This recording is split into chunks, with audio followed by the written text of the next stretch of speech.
Greetings, Shalom. I came across 1 John 4, and then I just wanted to look and see what, another translations had that uses the critical text for the New Testament. And I just was moved to check that. And sure enough, this one I didn't know about, this specific one. I don't believe I've seen before. But I want to read 1 John 4, starting with verse 2.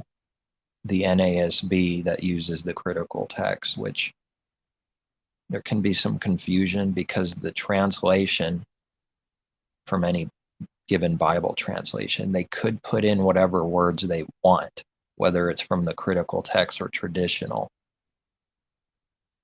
So some of it could be put back by them. It's not necessarily what's in the actual critical Greek New Testament, the Nestle Allen Greek New Testament 28th edition. But usually it's going to render it according to that. Like the NIV is very strict with it, it seems. It's pretty strict on following what's in the Greek New Testament for the most part. But here the NIV, I checked, and NASB for second witness, and it leaves something out. By this you know the spirit of Elohim. Every spirit that confesses that Yehoshua, Messiah, has come in the flesh is from Elohim. And every spirit that does not confess Yehoshua is not from Elohim. This is the spirit, word spirit added there. This is of the Antichrist, anti-Messiah, of which you have heard that it is coming and now is already in the world.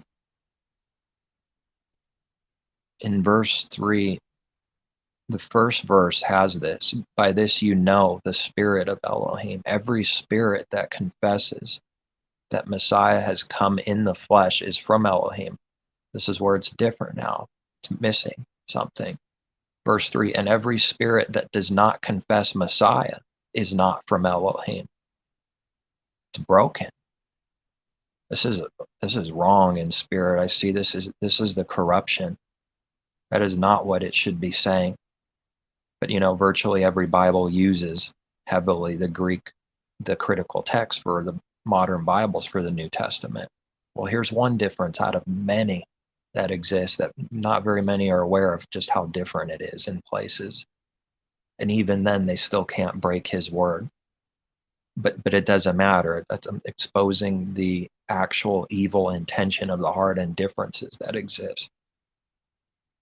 Now, the traditional text, receive text, textus receptus, that some of the different things it's known by, that the King James uses and has been for a long time. But then this critical text came out in the late 1800s, and the ASV was like one of the first ones, the RSV, to use this revised critical text from Westcott and Hort. And it has been ever since then, with only slight changes to the original Westcott and Hort. With the Nestle Allen 28th edition, it's literally changing all the time. Even if they're not huge changes every edition, it's always changing. Now in verse 3, it just says, and every spirit that does not confess Jesus, here Yehoshua, is not from Elohim. Now I'm going to read in the New King James, which is also in the King James too. The words are in there. By this you know the spirit of Elohim. Every spirit that confesses that Yehoshua, Messiah, has come in the flesh is of Elohim. That's the same, but here's verse 3. And every spirit that does not confess that Yehoshua, Messiah, has come in the flesh is not of Elohim. They remove has come in the flesh on verse 3, but only have it for verse 2. By this you know the spirit of Elohim. This is powerful. We're reading the word spirit for a very good reason. And then every spirit that confesses that Messiah has come in the flesh is of Elohim. Verse 3 also now, every spirit that does not confess that Messiah has come in the flesh is not of Elohim. Now the critical text from verse 3 does not confess. I mean, It does not have come in the flesh for verse 3. It just says every spirit that does not confess Messiah, Jesus, Yehoshua. It just says Jesus. And the word Christ is not in there also. In verse 2, it's Jesus Christ. In verse 3, it's Jesus Christ, Yehoshua, Messiah.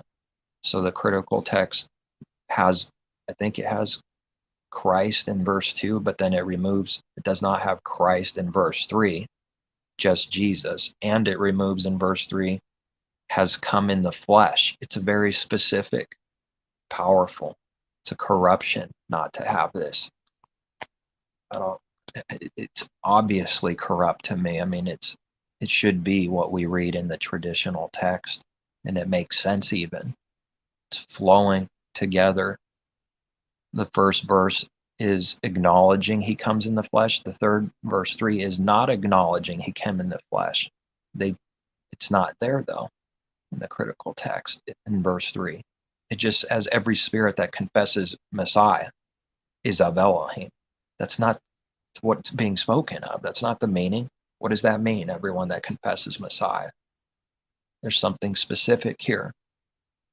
It's every spirit confessing Messiah came in the flesh. This is how you know. This is from Elohim, from the Father.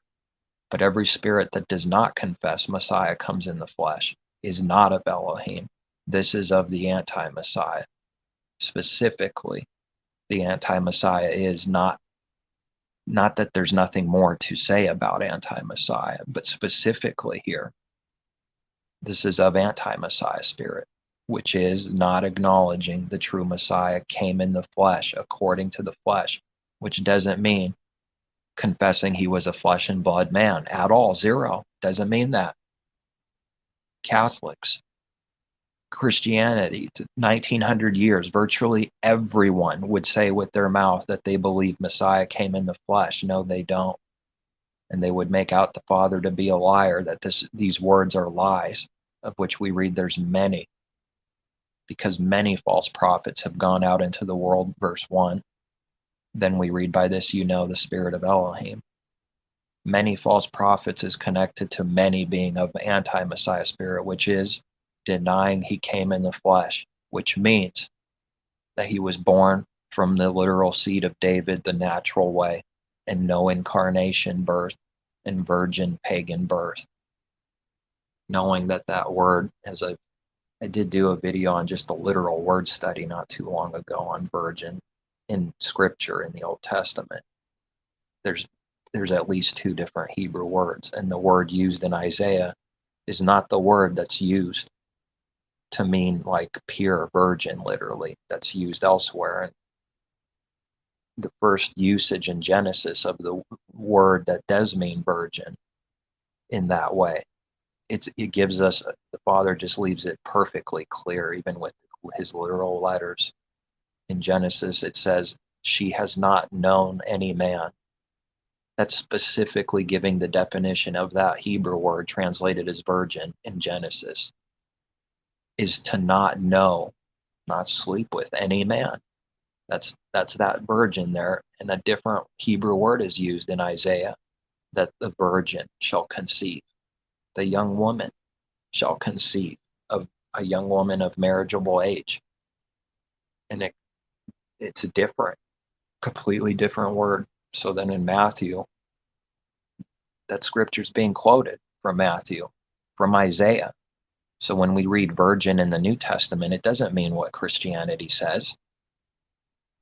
It can be used as long as someone's understanding it just means young women of marriageable age, or maybe also that someone hasn't, married yet. It's not meaning what they say, which is the anti-Messiah spirit, to not believe Messiah came in the flesh from the literal seed of David, which is offspring, of which we read in Revelation elsewhere. He's the offspring. They would be calling him all kinds of lies shoot out of the earth. For one lie, it breaks everything. Now they're calling Messiah a liar, that he's not actually from the offspring of David. The only way for those words to be true is if he's literally from the offspring, which only means one thing, from a literal lineage and seed. Great-great-grandfather is connected to the person living today, his dad, his dad's dad, his dad's dad. He's the offspring of great-great-great-grandfather. That's what offspring means. There's no other meaning for it. And now they're going to say that offspring doesn't mean offspring and the creator is lying, Messiah is lying. That's incredible. It's a blasphemous, wicked lie. It's of the anti-Messiah spirit. Every spirit, not flesh, not words with the mouth.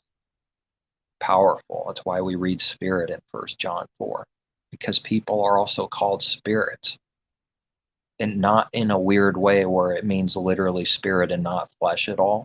But the apostle uses that word quite a few times, if I can remember, throughout his letters, where he's calling man actually a spirit, but it's speaking out of understanding. So we see it again here. 1 John 4, every spirit that does not confess means something in spirit. Father must be worshipped in spirit and in truth. To have the anti-Messiah spirit is to be an enemy. And to me, it's just huge. But I just noticed that the critical text doesn't have that in verse 3 here. Every spirit that does not confess that Messiah has come in the flesh is not of Elohim. But in the critical text, it just says for verse 3, every spirit that does not confess Messiah, Jesus, Yehoshua, is not from Elohim. It removes, not even remove, it's just that corruption doesn't have come in the flesh. And verse 2 has it. And in verse 2, we read Jesus Christ. I'm just reading what I see here. And in verse 3, I read that. But in verse 3, in the critical text, it removes Christ. And it removes has come in the flesh. This is not about acknowledging Messiah with the mouth. This is something very specific in 1 John 4. This is very specific, giving the definition of anti-Messiah spirit specifically.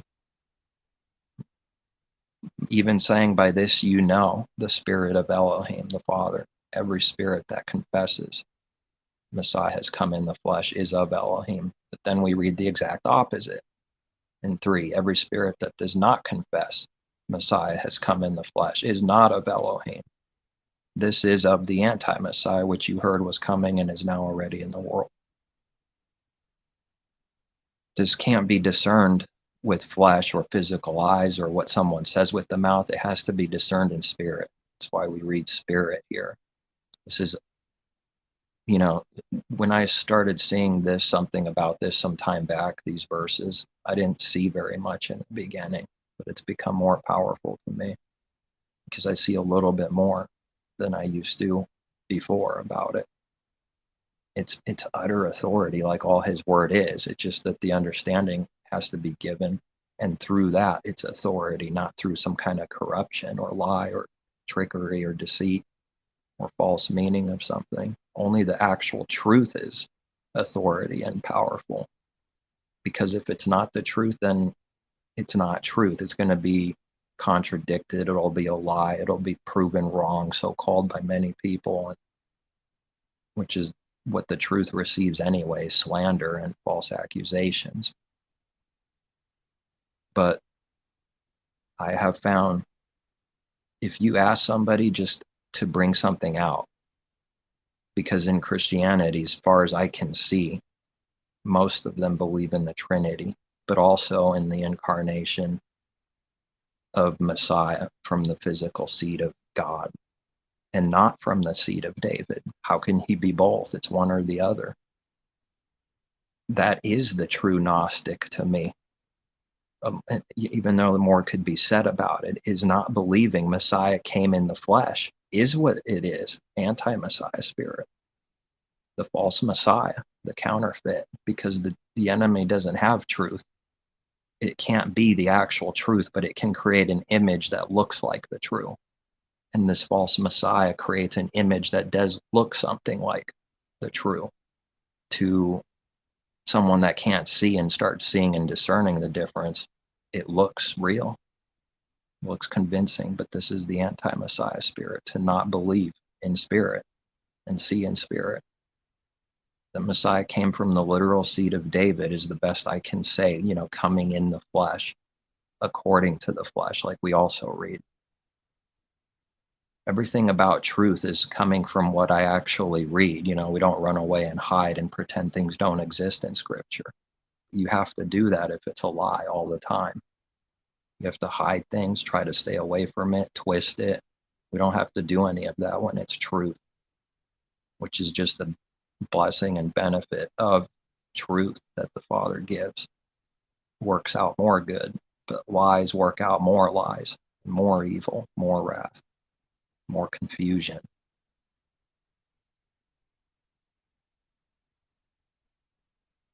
And so then,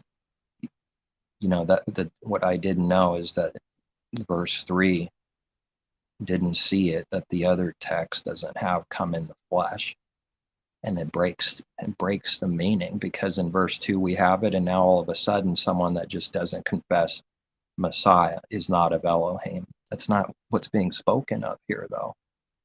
It's something specific, that he didn't come in the flesh is not of the Father, not coming in the flesh. Every spirit that does not acknowledge that. And once again, whatever we read, it's not just saying it with the mouth. When we read something, it's about whatever is true in spirit, in the heart, not just quickly saying some words, but it was a lie within. You just say the words to sound good for the moment. See, that's corrupt, that's lying, which is sin, which is evil, but coming from the heart, coming from within our spirit. This is why we read spirit, to really see and confess and see this. This is the true Messiah. Which, what is this? What kind of image does this create, bringing the truth out? It creates a monstrous image that we're wicked and evil, because there's not very many people in the world that actually believe this. And someone will base truth off of the majority and say, because so many don't believe this, and for years and years and years, you must be insane and it must be wrong. Well, they should consider something, that Satan deceives the whole world, and it's always been deceived.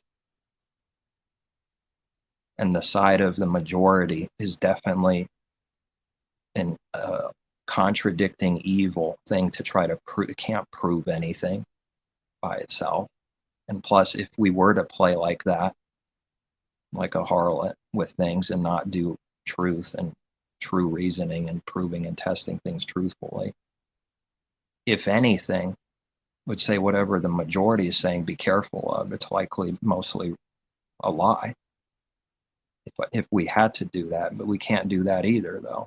It literally has to be righteous discernment and judgment, not just one thing automatically meaning something across the board for everything for all time. You can never do that. Now, if this world is deceived, then why would someone try to use that to try to prove that, no, this can't be true? The Trinity, it can't be a lie, because the church has spoke of it as the truth for 1700 years solid, at least since the 300s AD. But I mean, not to say it wasn't existing before at all, but the church world, and where it's really started, though, built up, Constantine, whatever, Therefore, it must be that the Trinity is the truth, because the majority of the world, religious world, has spoken this as truth for all this time. We're not supposed to do that kind of work. It's wanting whatever is true. And if that happens to be that it's against everything in this world, most of it, then so be it. That means nothing to me. Who cares what that means, that the majority say something? What is that? That's not actual understanding and truth. Wanting this truth from the Father, whatever is true, that's just working to try to use something to make yourself right. That's it. And move everything around, revolving us, instead of actually seeking truth. Twisting and moving everything and modifying it to just make yourself currently right, because it doesn't want to believe that it's been deceived that bad. Can't be doing that. It should be a given for a believer that we've been taken and deceived and know nothing. And we have to learn. Come out of Egypt, deception and slavery to sin and darkness, full blown. There's a lot to come out of. But when I've done this in the past to try to bring out the best I can in words what coming in the flesh means here, once you try to get that understanding to someone and now read the verses after bringing out the understanding, then I've never seen anyone that could believe it. Now when the actual understanding is given, something about the truth on what that means, they have to say it cannot mean that. No, it cannot mean that. And a heavy resistance and enmity is there instantly. I just speak of what I see. That's it. Always trying to make you feel evil for speaking what we see in truth. Whether it's good or bad, it doesn't matter. Just speaking what we see. And that's what I've seen. Because if that's not brought out to someone that doesn't know and see, but they claim to believe, they're lost in false anti-Messiah, spirit of the Trinity. It's someone will just by default say, yes, I believe Messiah came in the flesh. They'll quickly say that, which makes it look like they believe in Scripture and love His Word and know the true Messiah. Give them the definition now of what this means and see if they can believe Messiah came in the flesh. And watch as the eyes pop out of the skull in disbelief that all along they never believed the true Messiah at all, and will reject it and resist it bitterly. And they'll forget what you said next day, tomorrow. A few days pass by, you never spoke to them, never even spoke to them. It's gone. Goes back to doing whatever it was doing and believing whatever it was believing, everything the same. It just disappears from them. The seed is taken away. It's plucked by a bird. It's gone. The word that was there trying to sow the word, boom, it's just gone. Because it's enmity. Someone doesn't want truth. They don't want to repent. They don't want to do what's right. And it just disappears from them. So the Father makes sure everyone gets what they want in this kind of way as a judgment. Be careful with what we want, because we will get it. That'll include a delusion if we want a delusion. So there's a lot to pray for and ask for, because it's that easy to be deceived about anything, or being deceived about what sin is or not, so that it gets you to sin because you don't believe it's sin. It's that tricky all the time. Craftily creating a doctrine that gets you to believe in your heart that a real sin in the heart is not sin, so that you continue to sin. And then that doctrine is in the way of repenting from real sin. It's there to justify it. It's crafty. We don't read that this beast is craftier than all other beasts in Genesis for no reason. It means crafty. That means it's tricky, and it tricks us until we need to see. And then when the Father shows us, then we can start seeing the lie and trick. But without Him, we're done. We're smoked in every way, shape, and form spiritually. Without light, there's no seeing these crafty tricks. It seems to me that critical text in general is a crafty trick overall to get people to believe in a lie that it's the truth, and it's got corruptions and inconsistencies everywhere that the traditional text does not. There's so many quotes alluding to the Old Testament where it's chopped off. According to that text, such and such person didn't actually quote those words that are in the Scripture in the Old Testament. It's got a bunch of quotations in the New Testament where it just chops off the quote and there seems like no reason for it. It's broken.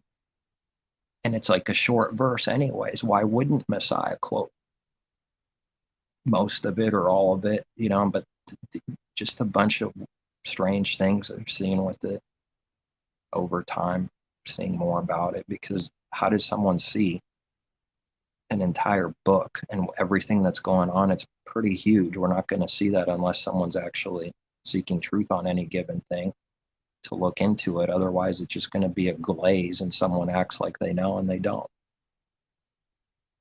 Yeah, it's no big deal. It's just a few differences. It's just a few words that are missing or little minor changes. Well, there's some truth to that.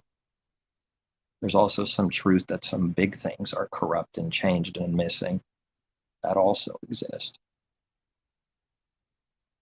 What's the intention? What's the intention of wanting that to be in every Bible? Even though this is not going to solve people's problems by now declaring some text is true and some is false. It's not the point of any of this.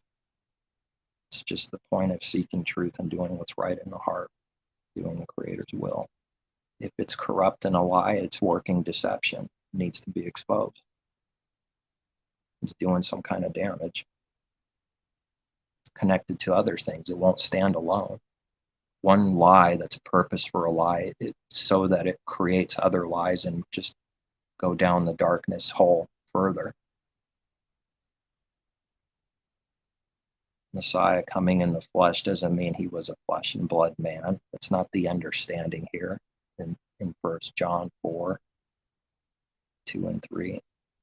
It's that he came the natural way like everyone else. He came through the seed of David concerning his birth.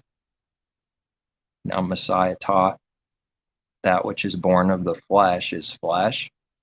That which is born of the spirit is spirit. There's a divider. There's a difference. Natural, spiritual, of spirit, of flesh. Messiah came in the flesh, according to the flesh.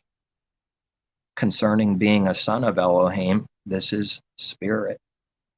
The Father's Spirit is in him. Both are true.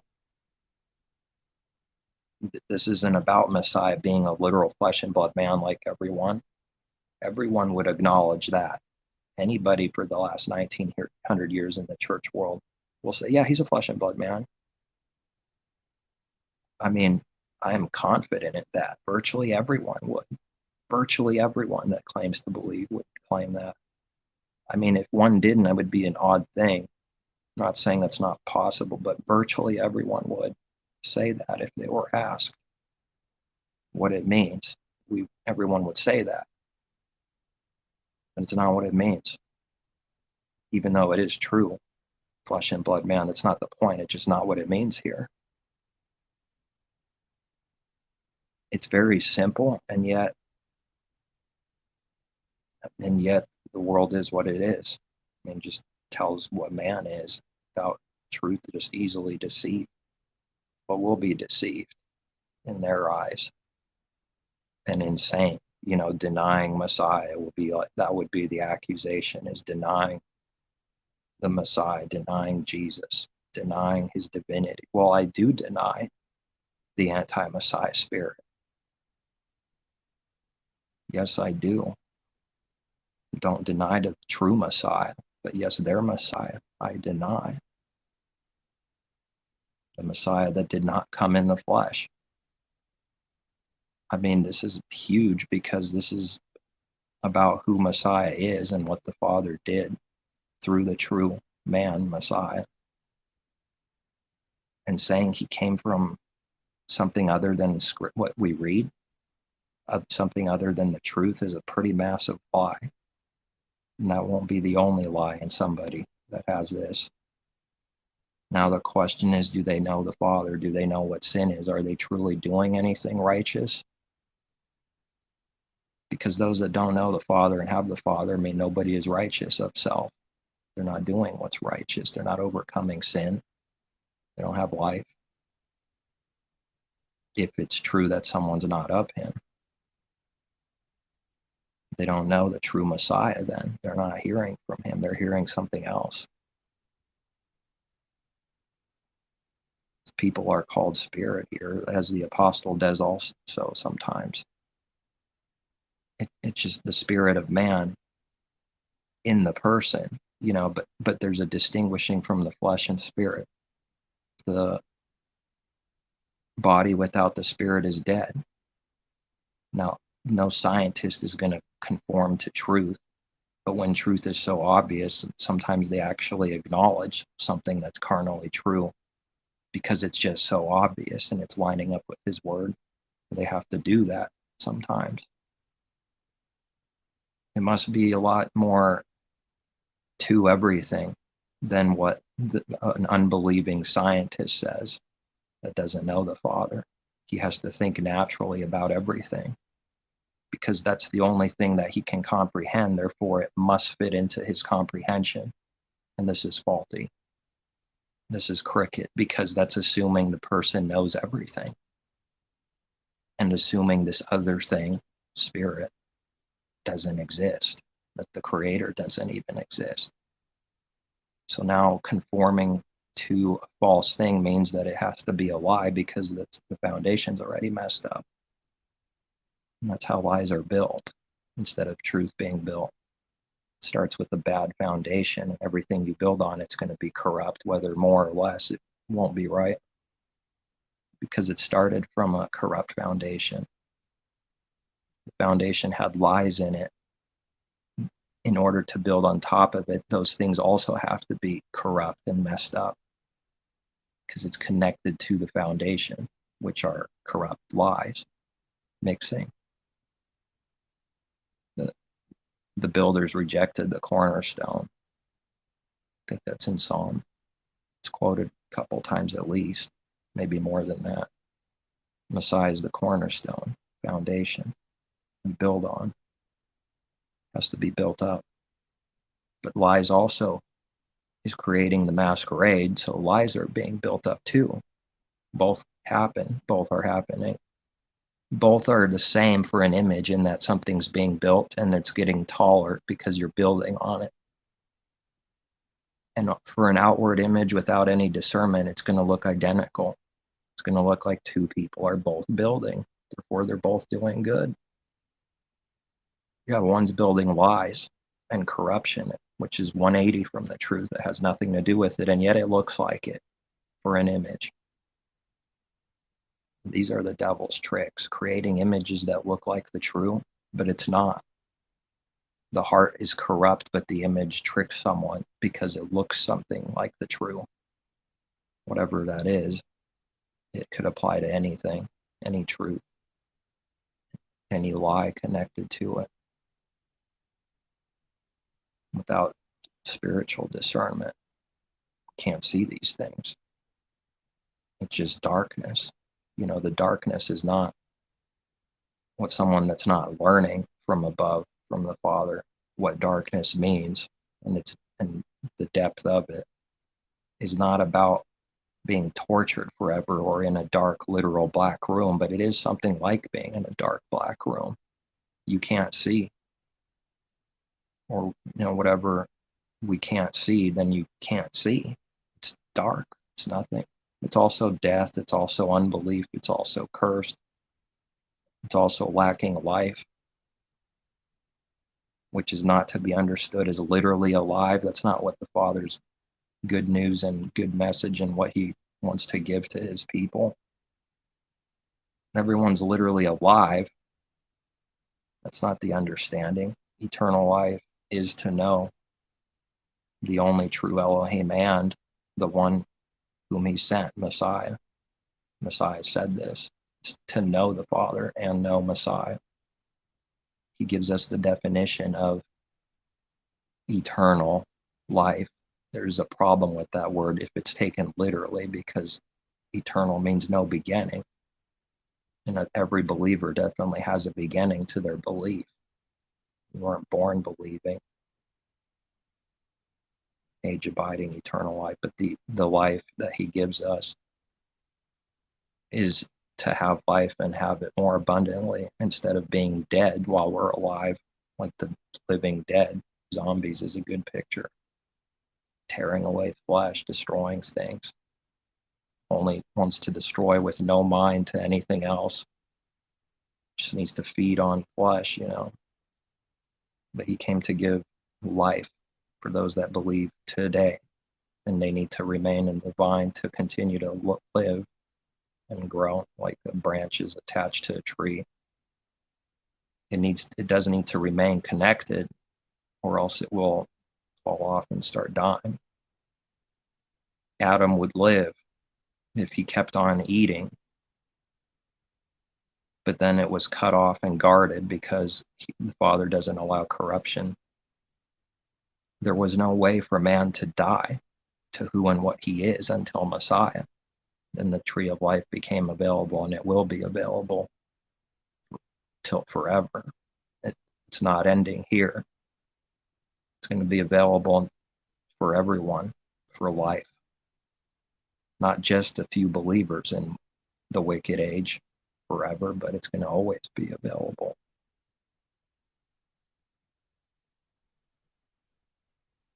But we do see and read, though, that Adam was starting to die literally. Well, we have to get the understanding of what this is truly meaning, because those words are powerful and true. The only way to live, or the only way to get understanding, is through, well, first of all, being alive, but you have to be dying.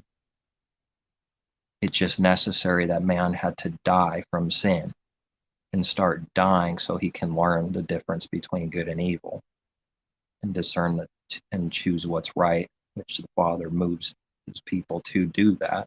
But we do have to do that. So Adam's born, but he's not dying. Created, I should say, but representing being born too. And when sin came, then he started dying. Through this death, now knowledge comes. But we need the true knowledge and not the wicked serpent knowledge of the tree of good and evil. Worldly knowledge and lust for it. Knowledge from above. As people are destroyed for a lack of knowledge. So it is important. And it's also not everything, because you can be puffed up in knowledge and have zero love. Well, that's who's that then? How could that be of the Father if it has no love, but it's puffed up through some kind of knowledge? So you could go that extreme, or you could have no knowledge and go to that extreme. And neither one is death. Right down the middle somewhere is the path of it needing to be important, and yet it can't be everything in the heart through pride. It can't be that either. So you have to walk this fine line with everything in the heart, because pride exists and pride is real. Pride creeps in. When pride creeps in, nobody's seeing that with physical eyes by itself. That's not the understanding. It's something we see in spirit that's real, that starts creeping in, but you don't see it with the physical eyes. Pride, even though it can manifest and could create an image that looks crazy, prideful, that is true, but that's not the meaning of what pride is by itself. Pride is a condition. It's a sin coming from the heart. It's very real. The Father hates pride. We read these things. Hates the prideful look. Is it about the look? No, not by itself. But that prideful look is connected to pride, which creates a prideful look. And that's why he hates the prideful look, because it's prideful. It is possible to look like that and not doing any pride in that moment because of something else happening, maybe creating the same sort of face. But then someone would judge it as pride when it wasn't. How would they know whether that was pride or not? Because you can't see pride with physical eyes by itself. The heavenly thing needs to be seen. So you can create any image, not to do it on purpose, but something could happen and it creates an image. And someone can judge it, and they judge it wrongly because they only judged it by the image that it saw and thinks that what that means. And then based off of what someone thinks pride means for an image. So in this world, the way you escape everything, which you don't actually escape, but in people's mind, is you make sure you look like you're humble, like whatever you think humble means. Then people will call you humble. And, then the thing that was wanting to be done is accomplished, to hide actual pride by making sure you look like you're not prideful on purpose through deception, through delusion, through not knowing what someone's doing. It just makes everything difficult. In life, it makes it all difficult. Yeah, the narrow way is difficult. We read that. It's narrow and it's difficult. It's like you press right through it, right down the middle. If we're not seeing things, what real sin is, we're not learning, then the world is, the world's mostly good, love the world, even though there's some bad and people are doing evil and people acknowledge these things, but we'll never see what we need to see on what it really is that the Father has to show us through revelation, through in Messiah, finding out that this world's dead, most of it. We have to experience revelation. At first, it's a little bit bad because we only see a little bit. And then we're not sure his word is very true. Does it apply to everyone? So it's kind of broken. Then a little bit more comes and you see more death. But maybe it's just for some people. Not everyone's bad. Not everyone's, such and such. It's just some people are the extra bad guys. But then you don't know his word is like worthless. What does it mean? What does it have to do with reality? If only a few people every few generations are the real bad guys that the Father's word is speaking of, then it's like dead, pointless, and worthless in someone's mind. And then more comes. And then it just starts getting worse and worse and better because worse and worse, and that you see more evil and his word coming alive, that the Father was right all along and man's the liar. But better and better in that knowing the Father better. But there's no way to know him better without also seeing the other side of it. Knowledge, pain, seeing more. Because it's starting to see more and more what the Father sees. In that direction is the goal for a believer. Therefore, to get closer to the Creator, you have to start seeing more like he does. This has nothing to do with being the Creator. Let's see what it's sounded like, though, as someone could say what this was just now was incredibly prideful. Are you saying we're the Creator and we see what he sees? And yet I don't even know how else to say it. The only way to speak the truth I see right now is by sounding prideful. And if I try not to sound prideful, I'm going to be lying. And I already know that. If I try to conform to some image so that people think and see an image that I want them to see, I'm already lying. It's already corrupt. It needs that to be far from us. And he'll do it to make you start doing the real thing so you're not faking it and lying. Start making us not care in this way what the world says or thinks and what we look like or what it sounds like. Not even doing that on purpose. He just makes you become what you need to become over time, where you don't try anymore. That was the sin. It's starting to be real, coming from the heart, like people say, instead of creating an image constantly of the true, but never understanding what's true or living it for real, but just mimicking it. And that's what false prophets do. They're mimickers too. They're masquerading and they mimic something true for an image. It's mimicking it. It's incredibly insane, crazy world, and it makes the Father's truth just look like dung to people. The truth comes by and it can't be believed because that was just one more dung pile speaking. And that's how it has to be. Otherwise, we're doing something for corrupt intentions to try to be a spotlight and worshipped and get praise and be lifted up in the world, like so many are doing and want. And some succeed to some degree, and some don't really succeed to become great in this world in that kind of way. Now, to all those that don't really succeed on another level, what happened? Why couldn't they do it? Well, that's like a whole nother topic. Everything is crafty and deceptive.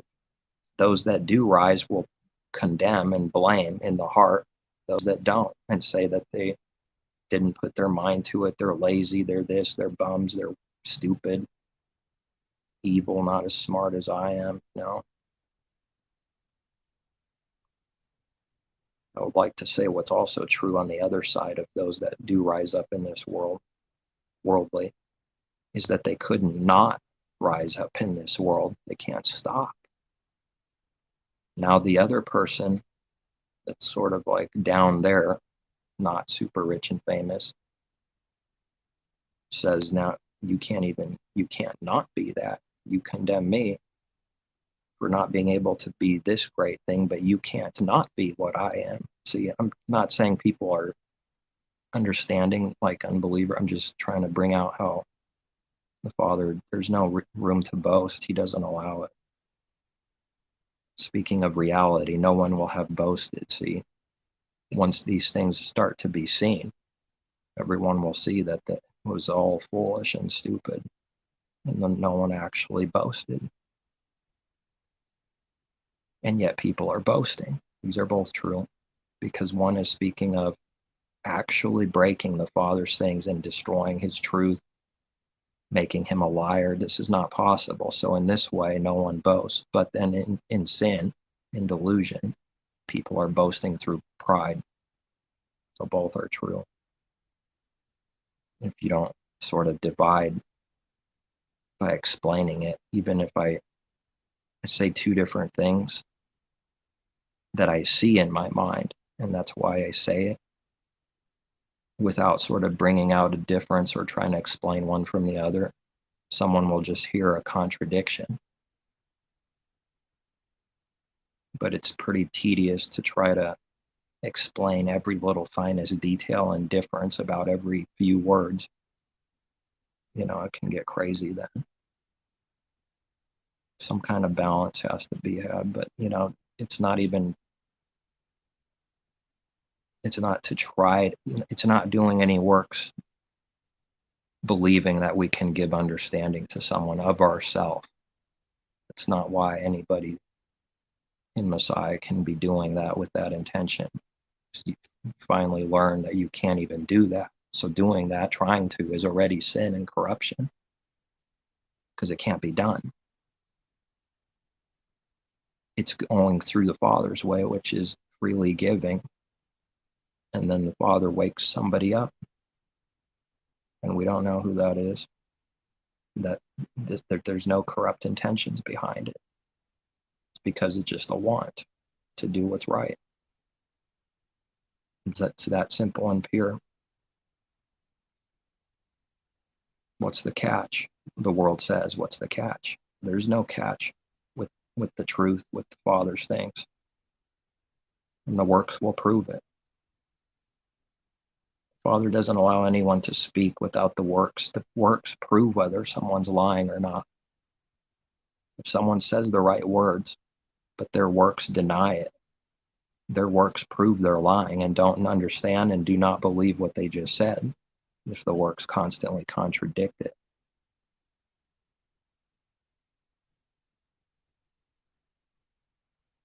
Maybe someone remembers parents saying, because you did something again and again and again, and say, you're not understanding.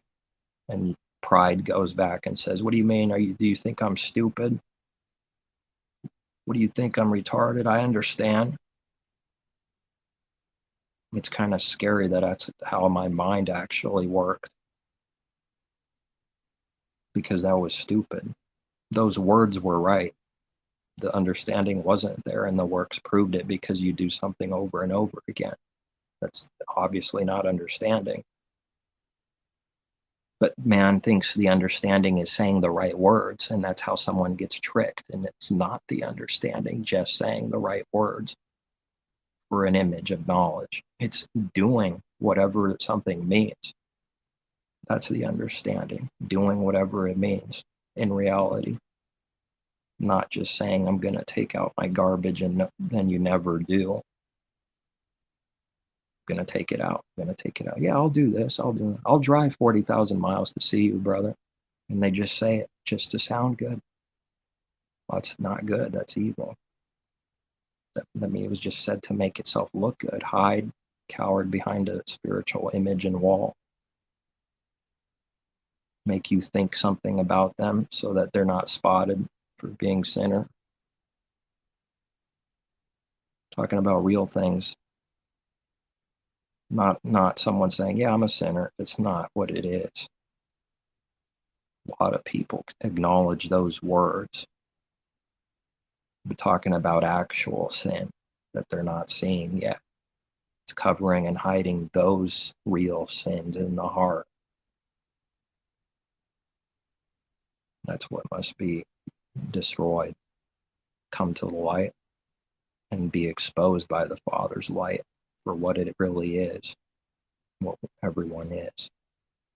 Until that light comes, we can't even know what we are. Then you learn more, and the more time goes by, you learn you're no good more and more, which is hysterical in its own way. There seems to be some humor to the Father's plan and everything, too. A riddle against our own self. Who is the beast? And everyone's looking, and it was themselves. That's what it really means. It was everyone. But see, those are the words. Then someone goes, oh, that's what it means. And then they speak to people. They give some understanding, whatever, and say those words. This is what it is. And they still might not, means nothing by itself. And they don't know what it means. And they're not living by it in reality. It just stole some doctrine that's actually right words and truth in that kind of way. And it doesn't prove someone understands it or believes it at all. That's a revelation to see it. Every single truth, it needs to be a revelation given by the Father, or else we don't see what it really means or need to see. And we see no way of doing the actual works in the heart. It was just serpent knowledge for words without the Father giving the meaning. You could tell someone something 1,000 times and they think, yeah, I get it now. I got the understanding. But until that day comes where the Father gives the revelation of those words, they didn't hear those words, even though they say and proclaim them. That's how powerful everything is about truth and His word and truth. It doesn't mean anything to someone until it's given to see whatever those words mean, or at least some of it, at least a part of the understanding. It starts out small and it grows. It doesn't start out as a tree with the new understanding. It starts out like a seed and it sprouts. And then when you think you can't understand more about one thing, somehow the Father gives more. It's pretty insane. Then you just finally figure out to give up thinking it's the complete understanding. Just give up and not pray in a certain way, because you know now enough to see you're going against the truth, and the Father won't break His own word and self and truth and what He does because of us. It has to conform to His image, not the other way around. Or we have to conform to His spiritual image, not the other way around. Him conforming to our image, golden calf, building a God in its own image, as the many Israelites did. If it were possible, even the elect would like to be deceived, would be deceived if it were possible. This is speaking of being utterly taken, destroyed, not being tricked and deceived at times, but that intention is to utterly destroy a believer and deceive them utterly and not come back from it. And it gets real close, even with the elect, who knows how many times. not even just once, who knows how many times. The enemy, through trickery, through all different things, people get so close, it's tricking the elect, whoever they are, at least for a little bit, and it's trying to, and then Father pulls us back out of it by his mercy. They should be asking for that. What if someone never asks for that? How do they know when they'll be in a delusion or not? How can you know? Because a real delusion is not knowing. Real deception is truly not seeing what we need to see, so you won't believe. I wouldn't believe about being deceived if we were utterly deceived completely, no belief, no light. Wouldn't know then. So all those that are blind can't see that they're blind. They won't acknowledge so from the heart. You could sing a song in church, I was blind and now I see, when it's a delusion while it's singing it. It means nothing. It's not getting inside of them what that means truly. It's the best way I can put it. Those words then can be sung and spoken of because it means nothing to someone. They don't believe what it means about themselves yet. That's how it can be said, which is what I wondered for quite a while until the Father started showing me some of these things, which just made it worse in concerning the confusion in the world, concerning there's no way to prove anything to anyone. It needs to be given by the Father for themselves also. That's the only proof. Then he will give proofs along the way, but not through any other way than belief and denial of self, not, answering somebody that's saying, I will not believe until I see a massive miracle. The Father won't, he's not doing that. That person has to repent and conform to the truth. He's not going to conform to it the other way around just because someone wants, that's a corrupt thing to want. An evil generation seeks a sign, Messiah said. The literal wonders and miracles and the corrupt heart of saying, I will believe after I see something like that. That's the corrupt thing. Not any miracle itself by itself, or any signs or any spiritual signs, but wanting a literal miracle and then that will do something. No, it won't. No, though someone was resurrected from the dead, they still wouldn't believe, Messiah said. What's more powerful than being resurrected from the dead? It's right up there at the top, it must be. And someone still wouldn't believe, though they were resurrected from the dead. Who believes this? If it were to happen today, 10,000 people, maybe one of them would end up believing at some point. And it wasn't just because of that, all by itself.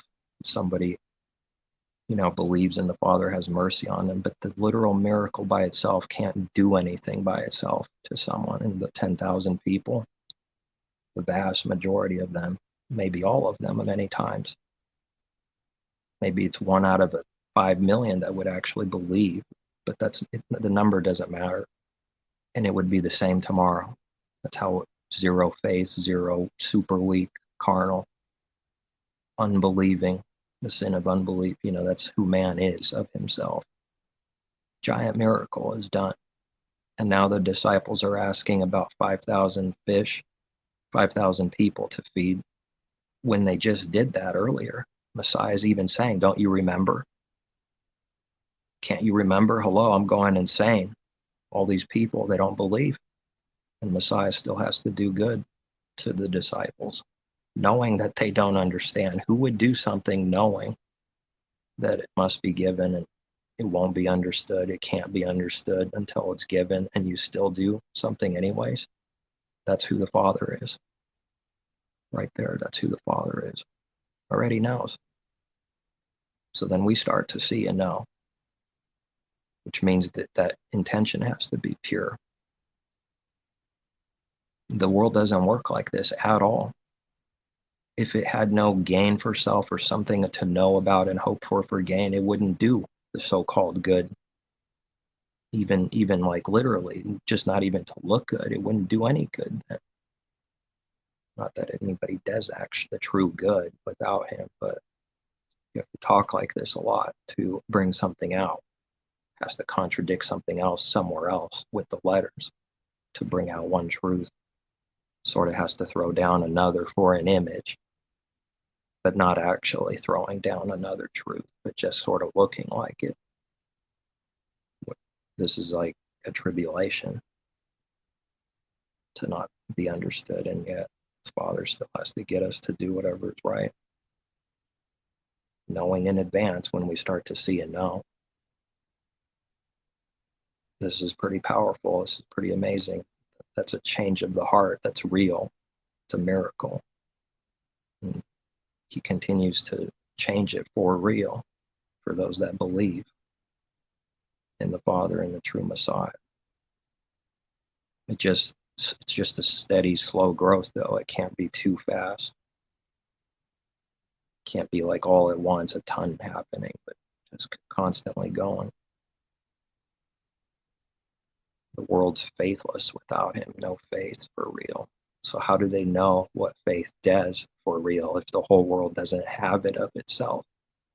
How can they know and experience something real for a believer, let's say, that's been a believer for 40 years? How could they truly know anything or see what faith is if it doesn't have any to start with for real? What are they missing? What are people missing then? Are all these things we read in Scripture just a history book? There's no power in the Creator. We read, those who deny his power turn away from such. The apostle says this. That's how powerful that is. And above it, I think a list of a bunch of sins. List of some, not a complete like thing in that way, but just a bunch of things, sins of the flesh and everything mentioned. And then whoever denies the power, turn away from such, that don't actually believe in spirit in their heart the Father's power to change someone in reality. And that's what makes everything sick to me, like vomit, is because these same words have been said many times.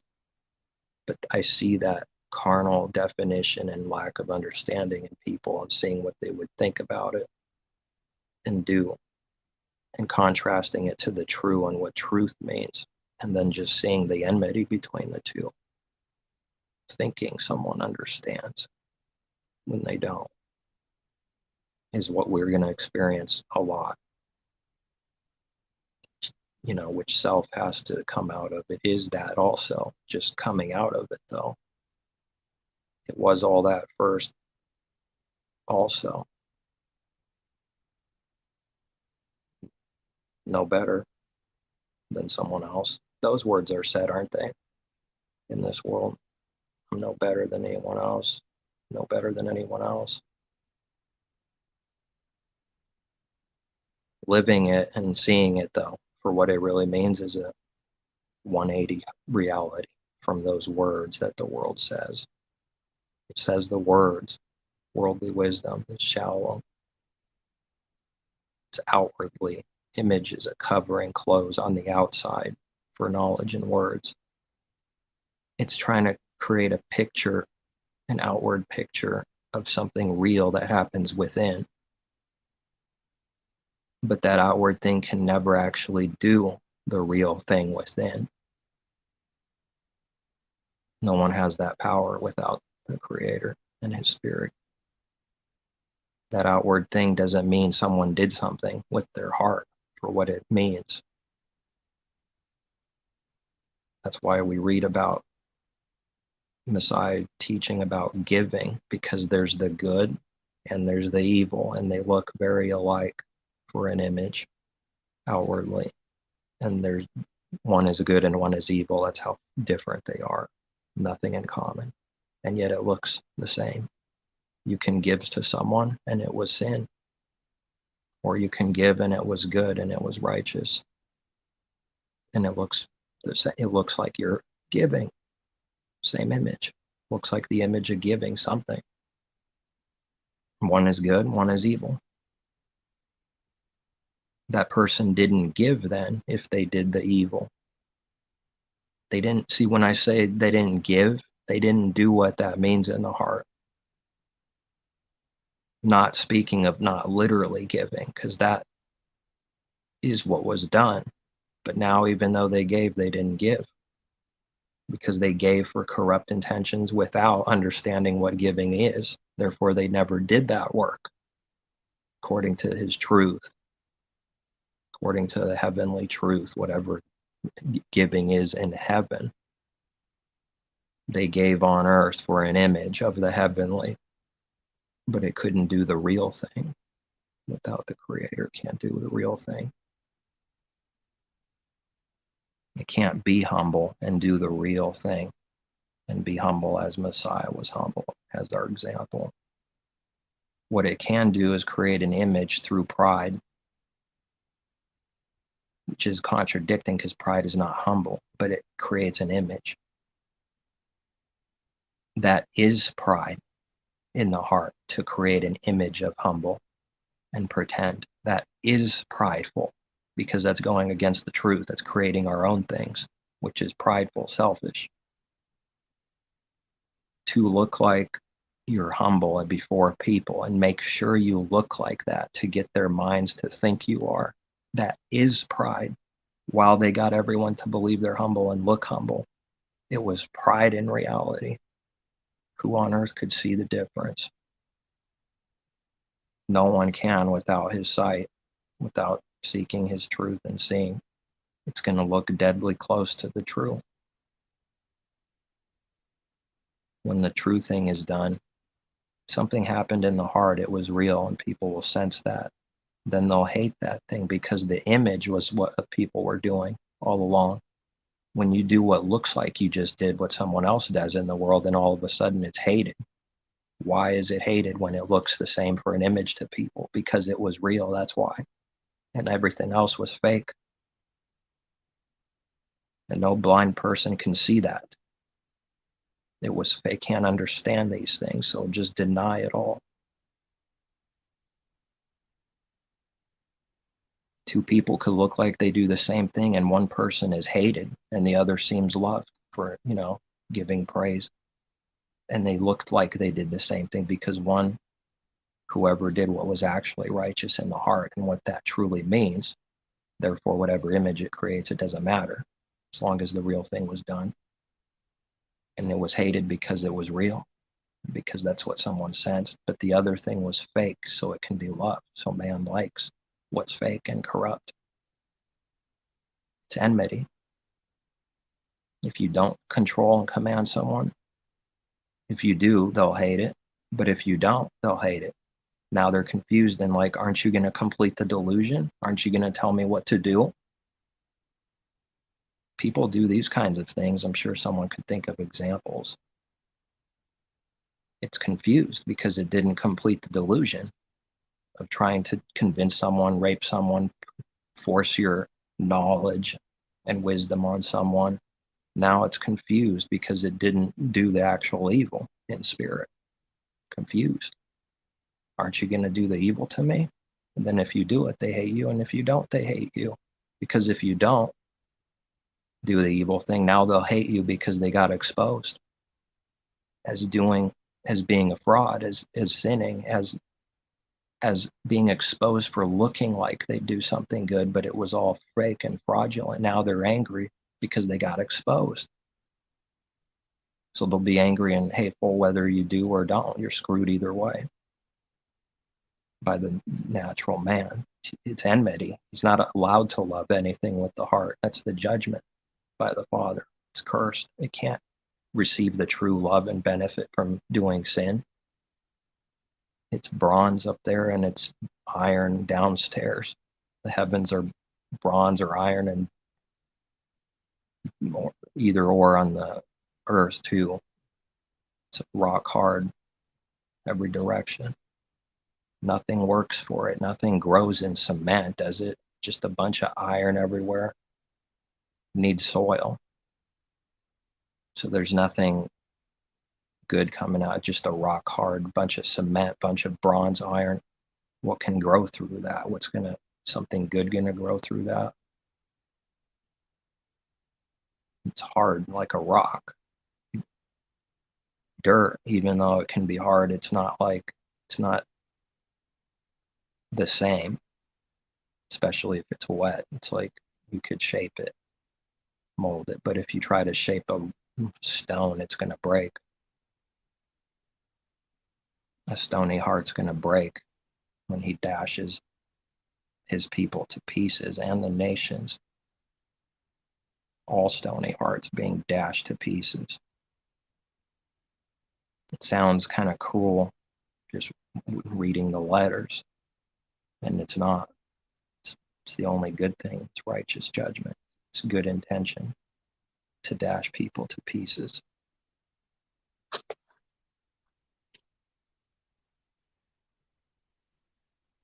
Now, when someone of this world says they want to dash someone with a rock, that's what was said from an unbeliever or something, we discern that was a wicked heart and intention. But whatever it means, though, something good, spiritual, something real, that thing could be good in that way because it's truth. But what the person did was evil, and what they think of it is evil. That's who the carnal man is. He thinks he knows, and he doesn't. He thinks it's good to dash someone against the stone. What that means is the truth, but the person, the man, without the Father's Spirit giving us truth, is thinking about evil and doesn't understand this or that, and it's carnal, while they think they understand. This causes more confusion, and rightly dividing his word needed badly. Without it, it's mixed up in a confused mess without him showing us how to rightly divide his word. It won't be agreed on with this world. It's a hopeless cause in a certain way to desperately want people to see and understand, but they can't. Just because we say the words, it's not going to happen automatically like that. Not getting what you want. Not getting what we want left and right. So then that has to die more to conform to his image more as you start giving up doing works that have you getting what you want, because you start finding out it doesn't work and it's sin. If it's outside of him moving us, outside of his will for us, you can't go against him. It'll be a judgment. So then you have to die more and give up to self more. Because that is the rebellion, to do whatever we think of our own and just go out and do our own thing. That is the rebellion.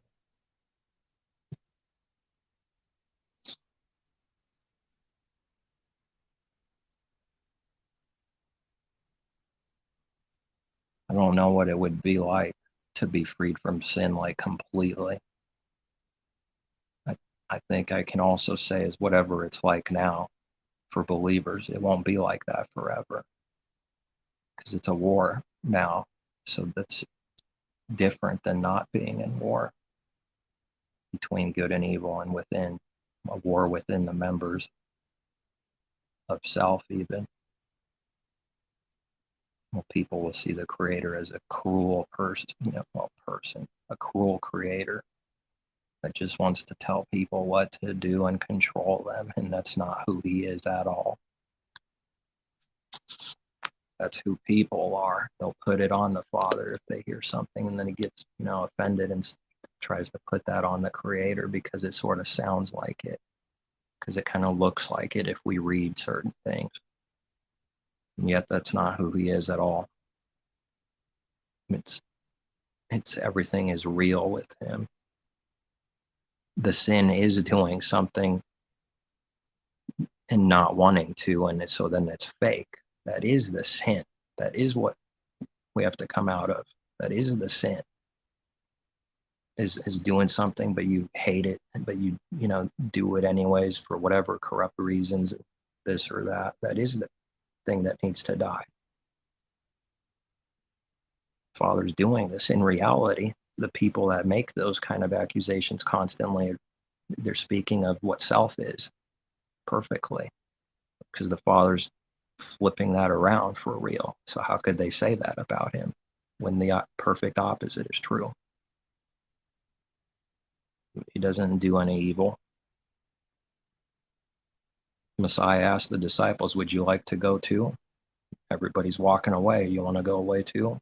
You can. I mean, that's what it's meaning. You can go ahead. He's asking them. They don't want to. That want right there was real. It wasn't fake.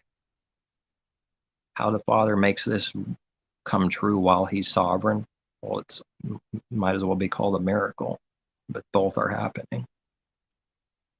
He's sovereign and this is somehow happening. Man doesn't see a way for how this could be true until it's given. And it's going to sound stupid to this world. It will literally sound foolish and contradicting, because if the understanding's not being given on something, they only see a literal carnal contradiction, and then it's stupid to them, and they don't want to be attached to stupid images.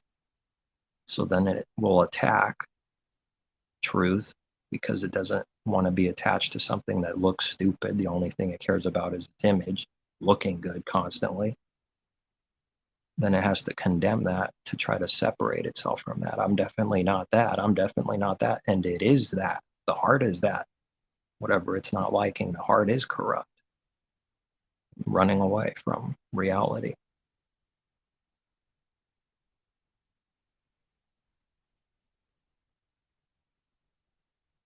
Well, it's going to be a wrestling at times, severe wrestling.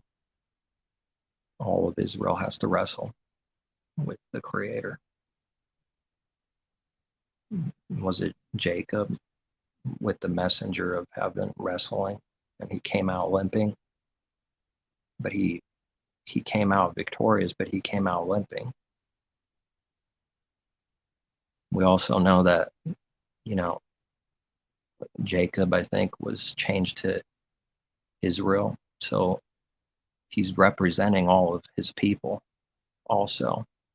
And we even read that plainly, used like that, the person, Israel. That's all of his people have to wrestle with the Creator, which he's showing us through a messenger, through an angel of heaven. But someone's going to say some man defeated an angel, and it's going to be stupid to them. Nothing works like how the natural mind thinks. It's for our learning and benefit, not the Creator's. And he can show all kinds of things that there would be no way to do in the same way if it wasn't like it was.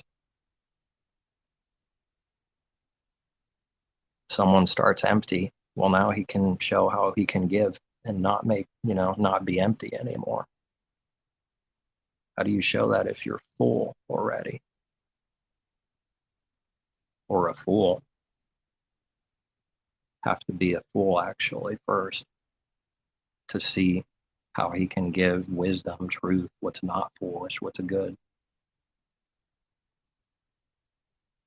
Too many things firing, that it's working out perfectly for.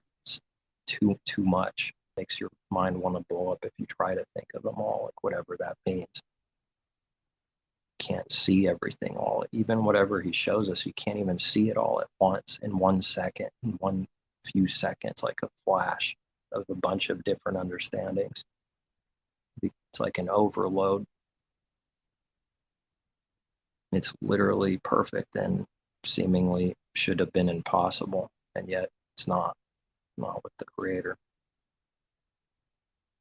It's scary perfect. It's like too perfect, and that's for good, to just bring out how perfect it is. But it sounded like it's for bad, because usually someone says too much of something, something's messed up about it, and yet this is for good. It's too perfect for good. Whatever he's doing, it's perfect. How many things working out the way they need to work out, which work out individual things, which work out one big thing, which works out things within other things, all at the same time. Literally insane. insane wisdom? Or is it insane, stupid?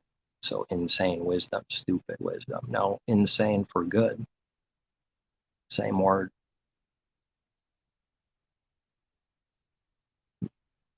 Who knows how many words in scripture are used for both good and evil?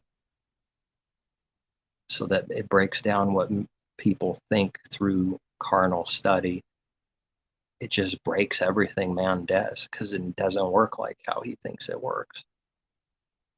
It just when it found out, it thinks it found some formula that applies to all things, like I've even thought to, and it gets exposed. Just then more questions, more answers need to come. When that's not how it works perfectly, then more has to be given because now you're seeing how it can't work. Therefore, now there's missing answers.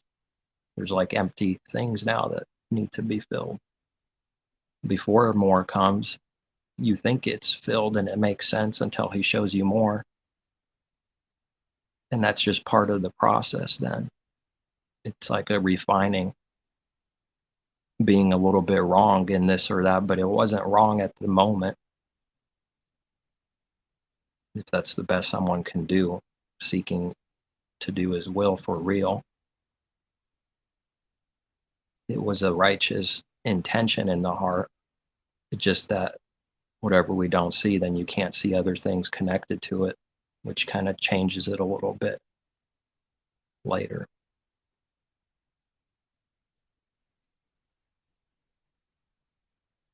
And yet at the same time, truth doesn't change. Whatever we learn that are true, foundational truths, it's just that he builds on it, though.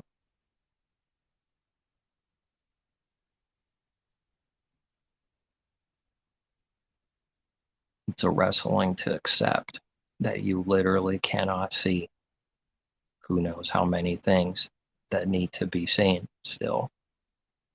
And no amount of thinking, studying, smoking, the mind smoking from reading, or like studying and going to Bible school or something. None of that will work.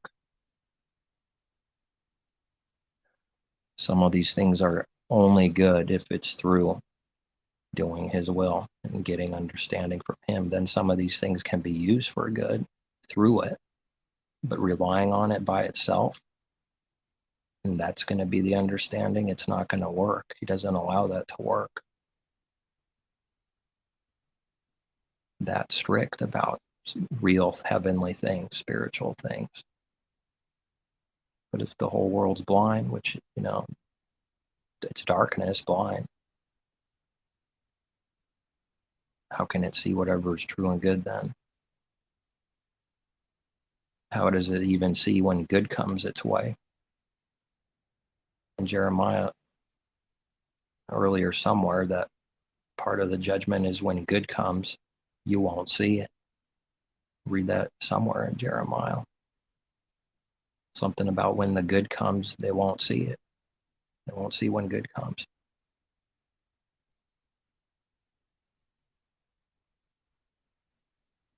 But if someone sees that someone did some literal good work, then they'll say they saw when good comes. The scary thing is that's not what it means. So how do they know now that that's a lie, saying that's a lie when someone can't see what it truly means? How do you see and know what it means, though, and how it applies? It's that easy to be caught in pride and stupidity constantly without the creator. That's all that's being done. But, this is to watch out for a believer. How do we know we know something for sure until it's truly being seen and given? And if you do something based on not knowing, it's going to be ending up being foolish while acting like we know and literally tricked.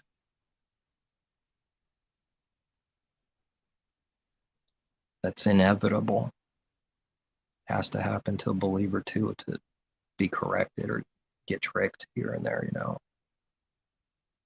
make mistakes. Like we read those things for a reason, that true believers of old, even, they make mistakes for an understanding. It's like, no kidding, but it's not comfortable to actually acknowledge that in reality to people, to no one. Yet it has to be done. At the very least, to the Creator, if there was some kind of sin or missing of the mark, and or people. But the further someone gets buried, the more impossible it is to come out in their own mind. Even 20 years of lies, how does a minister of falsehood come out of that? It would have to rebuke everything it's ever done, rebuke and deny all of itself that it's ever done. Not going to do that. Doesn't even want to go in the direction of shame, which is a real condition. Shame, when it was so thinking it was right and true and good, and it's actually a delusion and a lie. This would be an instant heavy shame. Doesn't want to go there. It feels a little bit of shame in spirit. Oh, alert, bouncing off. It runs away from that tiny bit of shame that maybe started getting in. What if this or that is a lie? And it goes, nope, can't be, based on not wanting to see itself and running away from that tiny bit of shame that tried to creep in. That's why we read that his people, the many called, like we read often of, do they not have any shame? They don't have any shame. We read these things for a reason. They don't have any shame. They run away from it. The believer has to face it, which means a little bit of shame here and there, because it's being worked out. But it's piling up for an unbeliever, though. It's never being worked out. Worked out of us, worked out, which is also working out for our own good, to work out these things. And you say work out, and there's two different understandings with work out, or at least two. And if you say them back to back, how do you know which one? Unless the Spirit is discerning what it means and where someone's coming from. That can actually be seen. That's the things that Father gives us, discernment. Can be seen in spirit. You don't have to go crazy explaining everything. If someone can see, you wouldn't have to do that, assuming they see perfectly whatever someone else sees,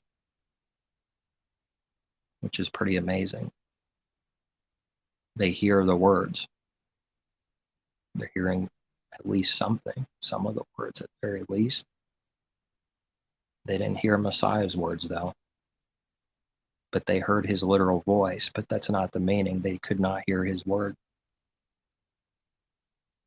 He's telling them with authority from above that they can't hear, and he tells them why they can't hear, because they're of their father, the devil, because they're enemies, they're in enmity.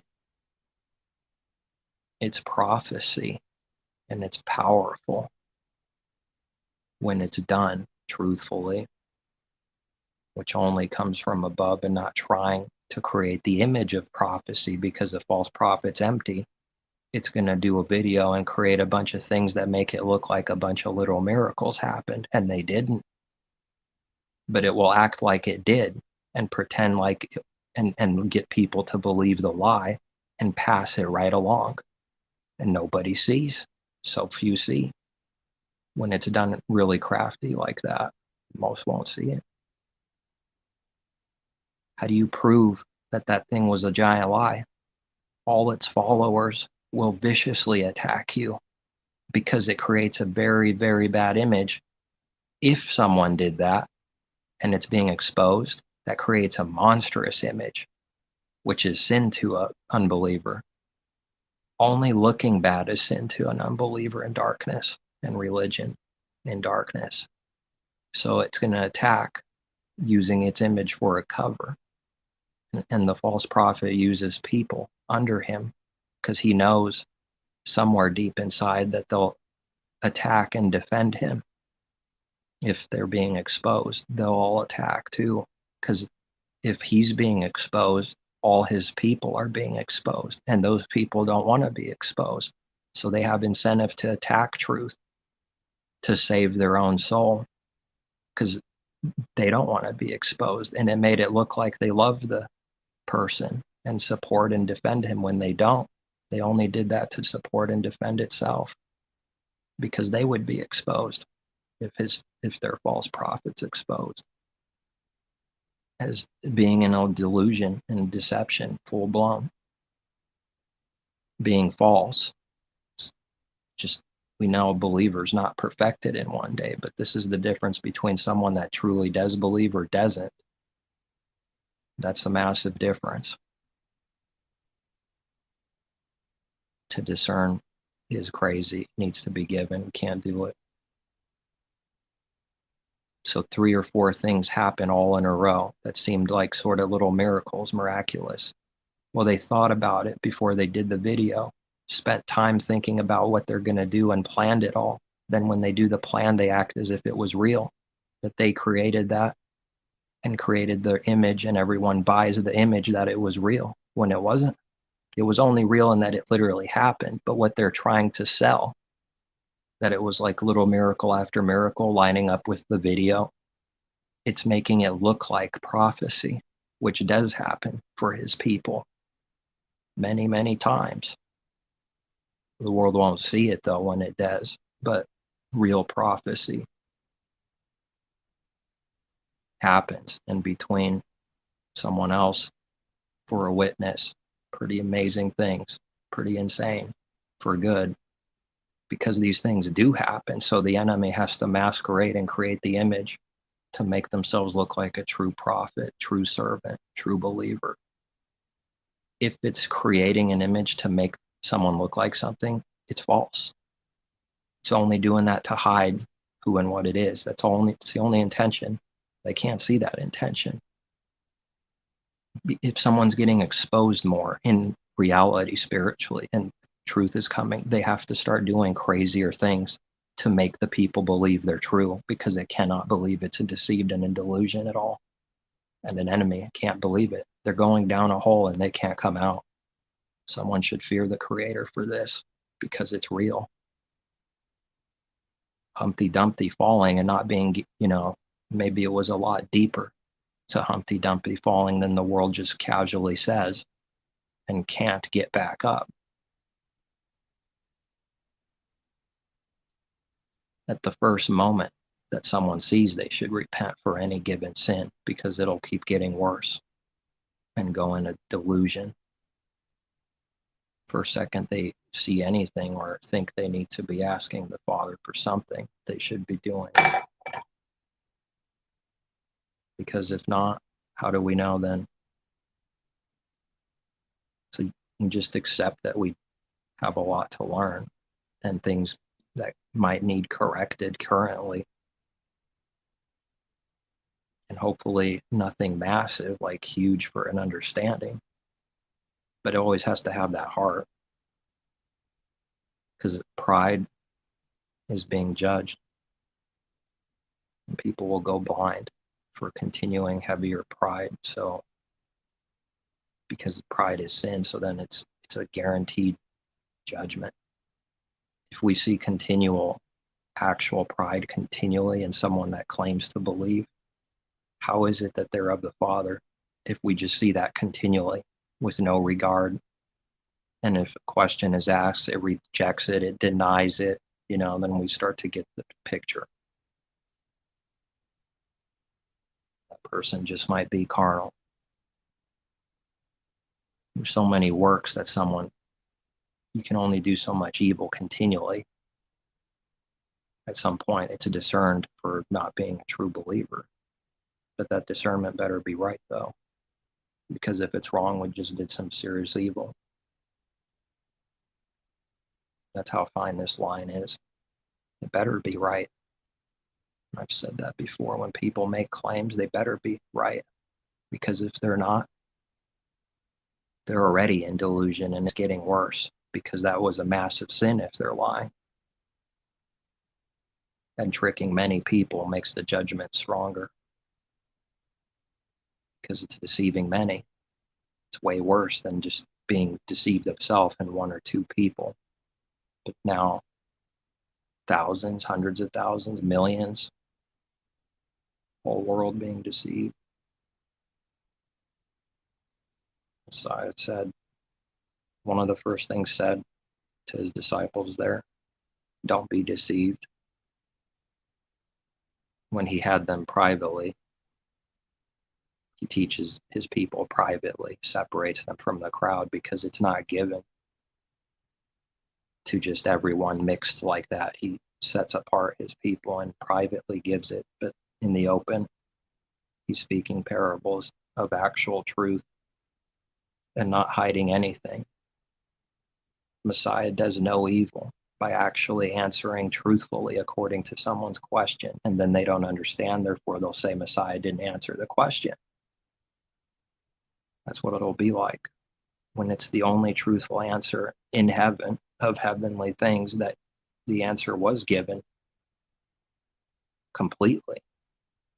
But because someone doesn't see it, then you're the one that didn't do anything good, and then it'll be accused as such. It's not on us, it's not on the Father's people. Because someone doesn't believe now, it's on us. Just if we did what was right in the heart, it's not on us, it's on the other. Judgment's going to come back on the other, not on us for speaking actual truth and answering and knowing we did. But someone doesn't hear. It doesn't make us do a sin right there, because someone didn't hear. And this is also enmity too, compared to what man is first. It's like all backwards. How many people understood Messiah? Actually, no one. The disciples were being led up to. Many false prophets have gone out, and there will be many false prophets deceiving many, many deceiving many. It kind of sounds a little like that was going to come someday, because it was already true, always has been true. It was shown even through all his word and from Israel and before. It always has been true. False prophets deceiving many. But it's also true that it's constantly coming. That's why it kind of sounds like it's coming someday, because it is. It always is coming. From that day forward, it was true, but it was true. And Messiah says many will go out and deceive many, but it was already true. How else do you say it? You know, it starts getting insane when you can't speak your heart, because it constantly needs to be corrected by the world that doesn't see. When it doesn't see, either someone sees from where they speak and understand what they're saying, or they don't. They don't believe that their Father gives us light to where we're not confused about what we're speaking of. There's no confusion. And if we don't know, then we just say we don't know. Or if it's a little bit weak, you just say maybe this, or I think this, but need better understanding. But concerning things that he's given that are true and solid, and we can see it, there's no evil in this. They just assume that nobody can see, because they don't. Therefore, you're prideful. For Messiah healing us, for the Father through Messiah healing our sight, they don't believe anyone's being healed.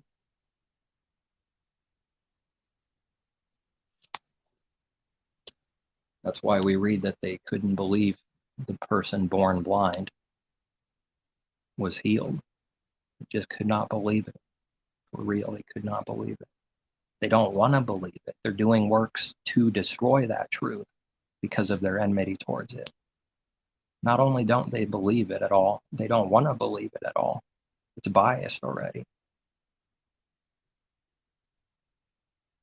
It's cruel. It's brutal. It's confusion. It's in darkness. It hates everything. It hates this. It hates that. It changes this. It changes that, depending on the time of day and depending if their image is getting exposed more or less or at all, tossed by every wind of doctrine. Now it's prideful for us to be steady in whatever is given, not change. Now it's prideful to those that are being tossed. It's prideful that we're confident in something to them.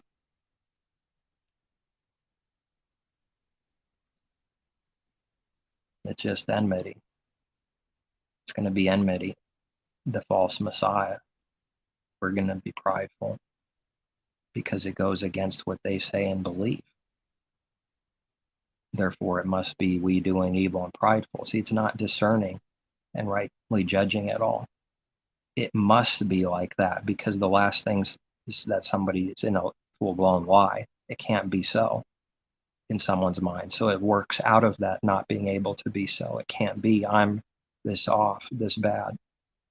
Therefore, it must be this and that onto someone else, which kind of makes it look like it loves truth and is discerning something, but they're not.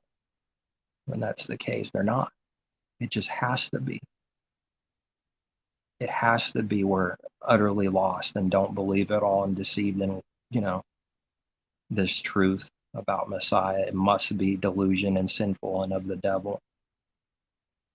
It has to be from their perspective. It's not actually seeing whether something's true or not, or wanting to. When these works start to get seen more, then we'll start believing more that no one is good, not even one is righteous. Then you start lining up with, is there anybody righteous anywhere? Is there any shepherd anywhere? We read. Of course, then Messiah would come, though, but speaking of the truth, where is it? Of man's own self, seeing the Father's true and whatever we had was a lie, delusional.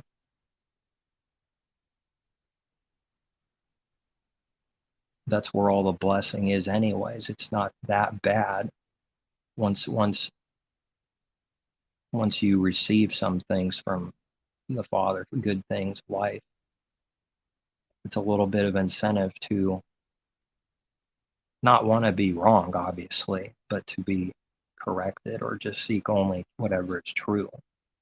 Because that's the only good thing. The other thing is just a curse, darkness. But it's like an instant gratification. Yeah, but that doesn't work. It's a trick. A little bit of instant gratification, sacrificing all life for that. And that was even the false thing. There is no life, actually, in unbelief.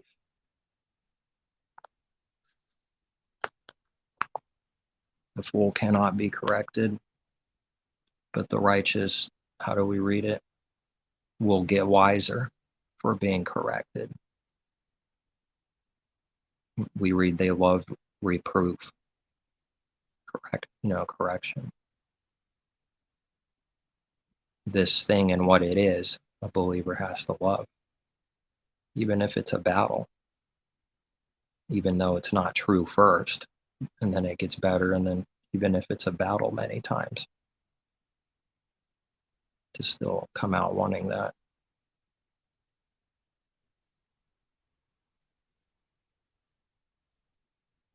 They destroy everything with the false Messiah and gospel because the Father doesn't bless sin and lie, so those that are in it continually, they're destroying them. The Father gives a life blessing through truth, through doing what's right for real and seeking actual truth. Then they would see what this destruction is. A little at first and then more, until all the green grass, until all the trees are burned up the way it needs to be in our own sight. It always was so. We just couldn't see it. And Father's word always was right from the beginning. We just couldn't see it.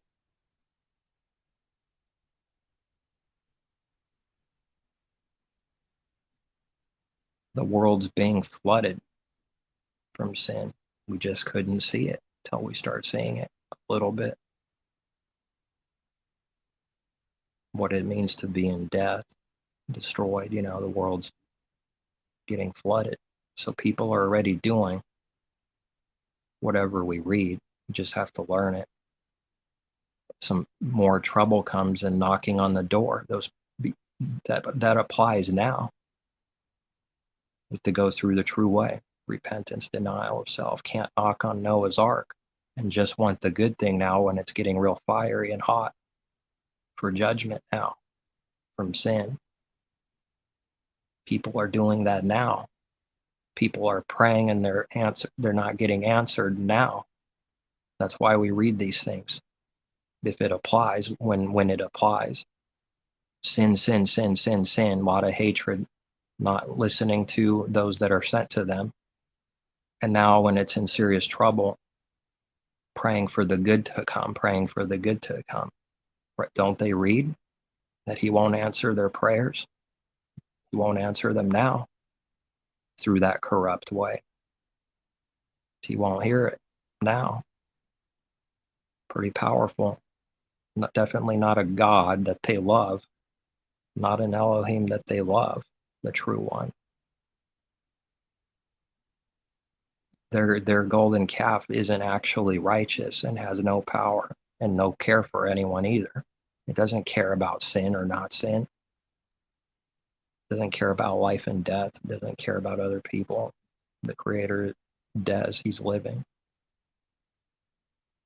Therefore, he doesn't allow corruption and sin in the way, which is an amazing good thing, but it looks cruel and brutal to those that are cruel and brutal. Because if they could see a little bit, then they would never say that and do that.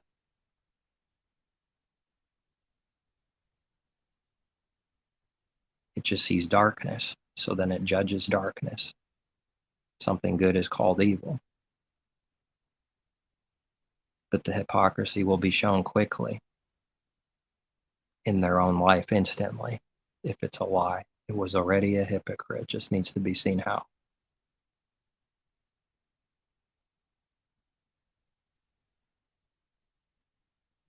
What if it applied all that judgment back onto itself? Would it like all that happen to back on itself? Absolutely not. Then that's hypocrisy. Should a bunch of rapists come in their house, in their family's house, and they should be accepted? And there's no repentance, and now because of that, they just rape everyone because of the judgment, because of corruption being allowed in, more corruption happen. And after this corruption happens, these should be blessed, right? They should be rewarded after doing a bunch of wickedness. Well, they would say no, but I guess it's a little different when it applies to self. That applies for everyone knocking on the ark. They need to find out why it's not working. They wouldn't want that done back to their family. Bless a rapist, reward them good, actual good for doing evil. That's sin. Creator doesn't do sin. This is rightly divided from hating your enemies and murdering them with the heart. It's different, separate. That has to be kept too while this other thing is kept.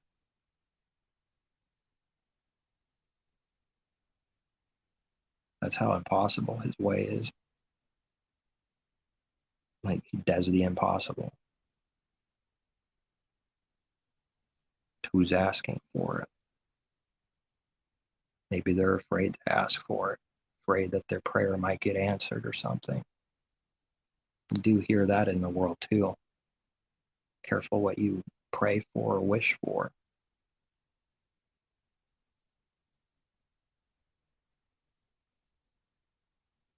Because it is true, if someone seeks him with all the heart,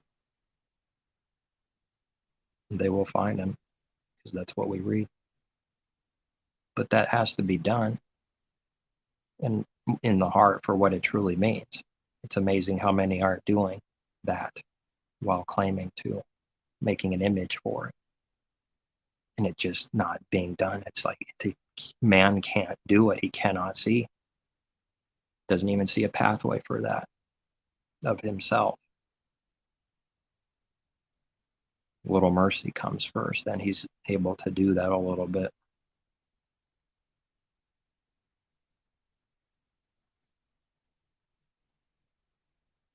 But it is a promise, though. What's to stop someone?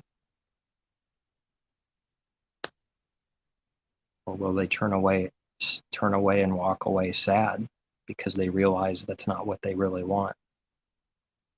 And the rich man realizes, wait a second, I don't actually want the truth. I just kind of looked like I did because of some other corrupt intention and reason. And so turning around, walking away sad.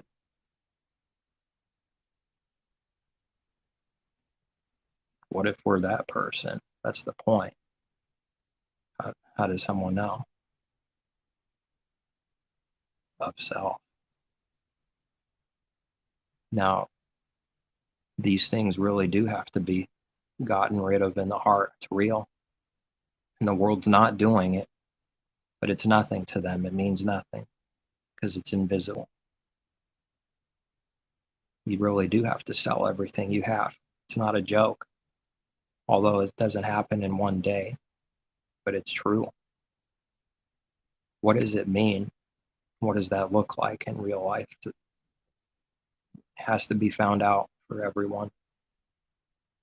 They have to find out for them, not of themselves, but they have to find out from themselves, from hearing, from being taught by the Creator. Each one. When that's happening, the world can't believe that that's actually being completed because there's nothing to show them.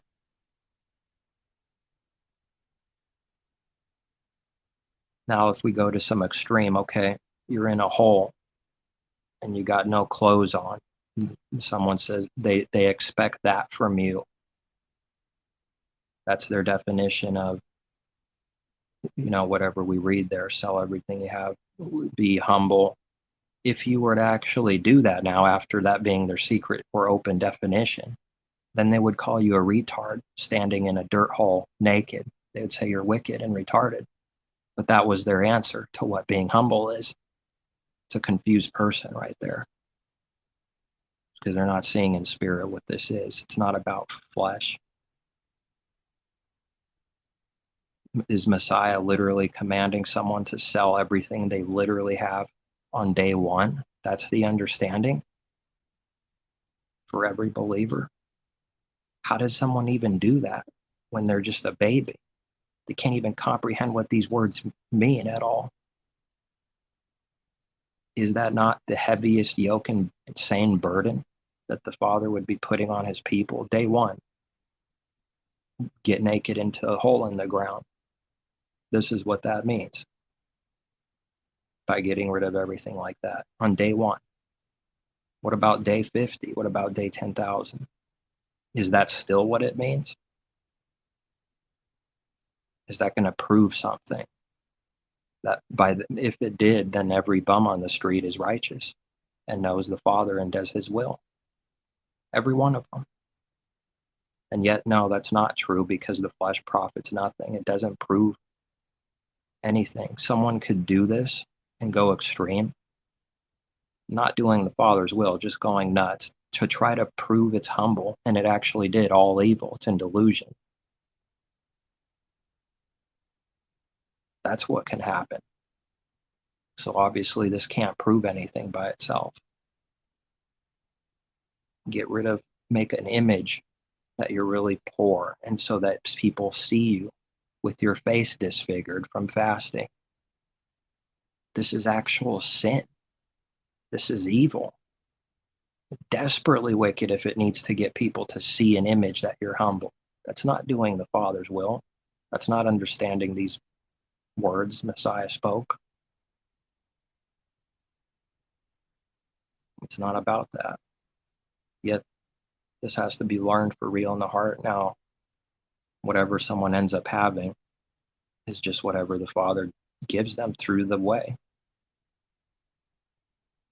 Different stages of life, whatever someone has is what they have. But if they're doing the Father's will, then whatever it is, it just is. It's good. It's fine. If something should be gotten rid of, then it has to be understood why. And someone has to understand and know why. And they have to want to do that for real, the good thing, whatever it is. Just commanding someone to do something and then they do it was sin. It's not doing them any good. It's destroying them. That sin, by doing that, will start working destruction for someone that actually obeys some kind of command like that. It's to destroy them. They'll get more lost, more anxiety, more unrest, more confusion. That's what it'll do. They'll get more confused severely.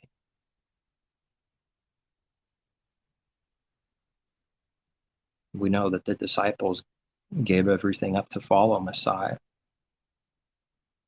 It's unreal how much we have to get from above, because it can't be understood. It literally needs to be given to everyone. It's not something you write down on a website and say, this is how this is how this works for this all the time with everyone, and this is how this works all the time with everyone. It doesn't. That's teaching someone to sin, doing that kind of thing. Plus, he brings it to memory. He has to bring it to memory of what this is or that is. Spiritually forgetting something is something like literally forgetting something.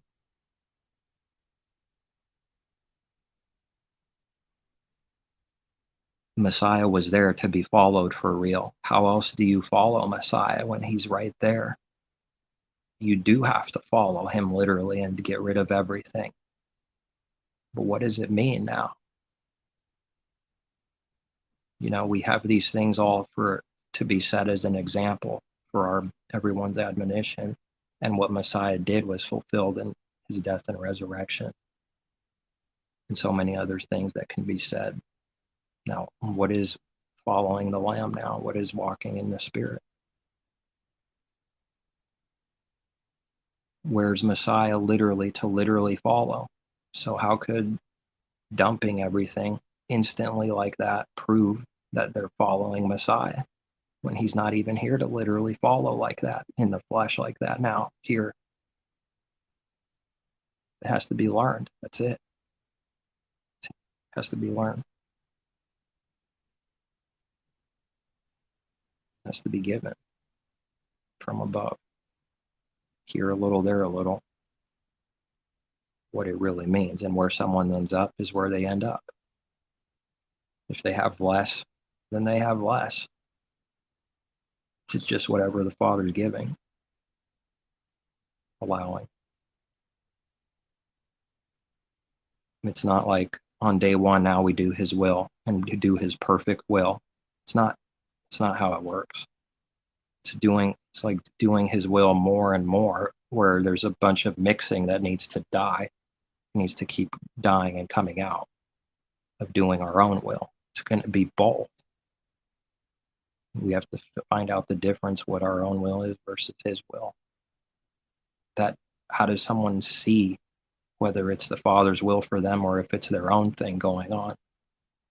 That has to be given, or else someone can't see. Therefore, if they can't see now, they're lost. That's what it means to be lost. There's no one shepherding them. There is no Messiah if they don't believe in him leading the way.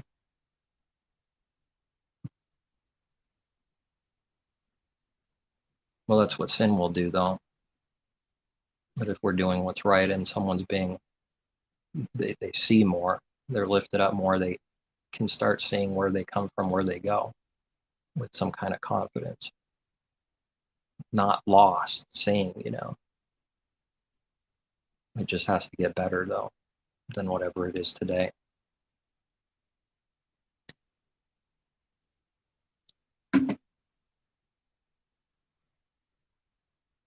How would someone know what what it looks like down the road for what real faith is when we're not there yet.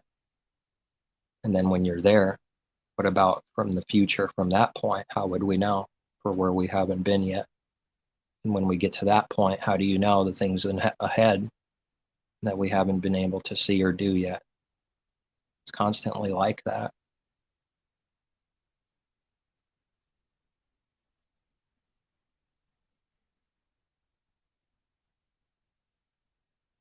Maybe at some point there's a time to do what Messiah even literally did for the last bit. How would I know if that's that true understanding when more has to be given and I don't see enough to, because it's just that easy to be wrong about something. And then that's a lie.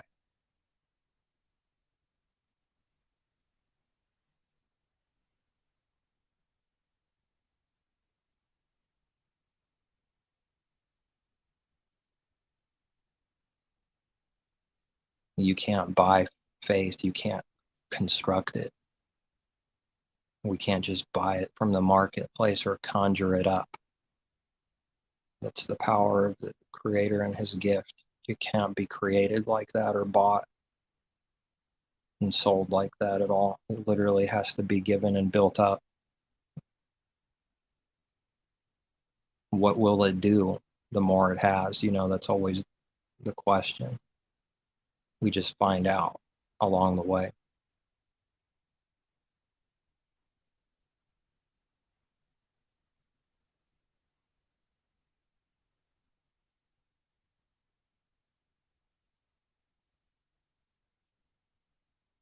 Which is a lot of accepting that we don't know. When something new comes to mind, then you say, I don't know. You learn something, but then something else comes to mind and you say, I don't know. It's like no time. There's no time of not saying I don't know about something. You just wait. That's how it builds us up slowly like that. Understanding will come, but it doesn't seem like it will. Maybe next time, someone might say in their own mind, I don't know that everything he gave me up to this point is real. Maybe none of it's real. And then doubting that a question of not understanding could be given again and starting to doubt it.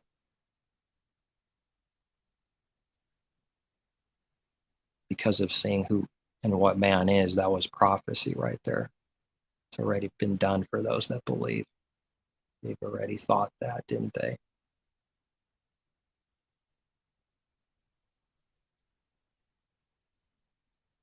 But that's the lie, the doubt.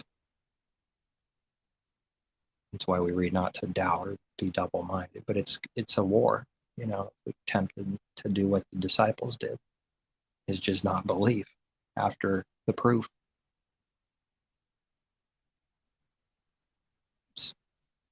I know his people must see what sin does.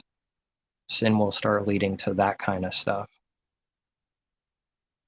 Actual sin will grieve the spirit and make darkness start creeping in, which will cause these doubts and other things because you're losing sight. It's getting dark because of sin. That's how serious it is. To actually know whether something is sin for us or not, and people casually teaching people to sin everywhere. They don't know what they're doing. It's just way too easy to read scripture and create whatever you want out of it. And yet, I know if someone's been given any truth and they speak it out in the world, they'll think you're making it up because that's what it looks like so often. The Father has not allowed it to look good or be praised by people, His truth, His way. It's just not allowed. Is it going to happen to some degree at times? Yes, because of our not being perfected yet on our part. It can produce some of that. But it will be less and less if someone's growing. But it's never about the Father's thing. If we literally did what was perfect tomorrow and the next month, I mean literally perfect, whatever perfect is. You would perfectly not receive any worship from anyone at any time by anyone in the world.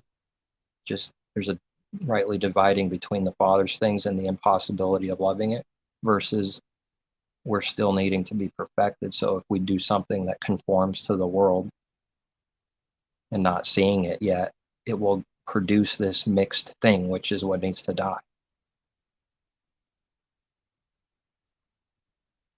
Mixing mixing is okay under his favor in that it's going away. It's not okay any other way because it's sin. But it's just necessary that we're mixed. But under his favor, it's one thing is leaving, the new is coming in. This is the only good way that's accepted through the old man dying and not being accepted. He needs to die. But apart from faith, just all sin, darkness. It's not good.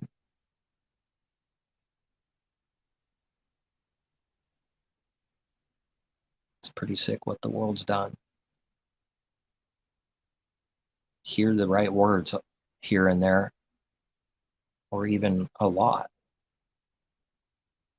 Someone could say the right words and they have no clue what they're speaking of. They think they know what that means, and the Father's giving you understanding by hearing somebody else's words. Could be a unbeliever on the street, and he's giving you some kind of understanding from what they said, but they're not seeing what the Father's giving, which makes it look like someone taught something, right? Kind of looks like that.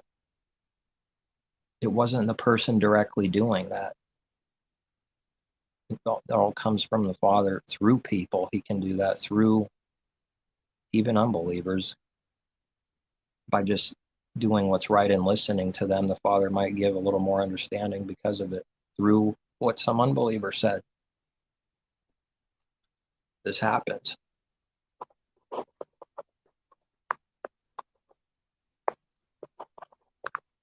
Trying to plug my phone in. I see something about this. What this looks like is it looks like someone gave understanding and did that, and it also looks like they didn't do that at the same time. They didn't do that, and yet they did that. But they did that through that understanding of how the Father works. That's how they did that. Speaking of from man and his power and what he is himself, he did not do that. This is how you can have teachers, plural, that we read of plainly, and one teacher, and don't call anyone else Father and these things, one teacher, because they're two different things being spoken of. They're literally divided, rightly divided.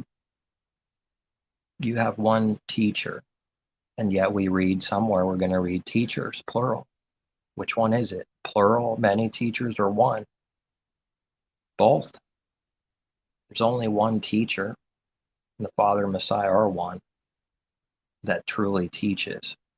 But then there's teachers, plural, in that through how the Father works. You know, what someone does for good for the kingdom. This is understood then. Just shepherds leading to the true shepherd. That's it. That's through the good way, and that way exists. But it looks a little like the bad way. It looks like there's people out there and they're shepherding them and they're giving them truth. Kind of looks like the true. They're gathering disciples for themselves. Kind of looks like they're doing what Messiah did, doesn't it? Did Messiah do evil? No, and yet it looks practically the same as a false prophet with disciples, peoples. Looks the same, and they're different completely. This can be aggravating, frustrating.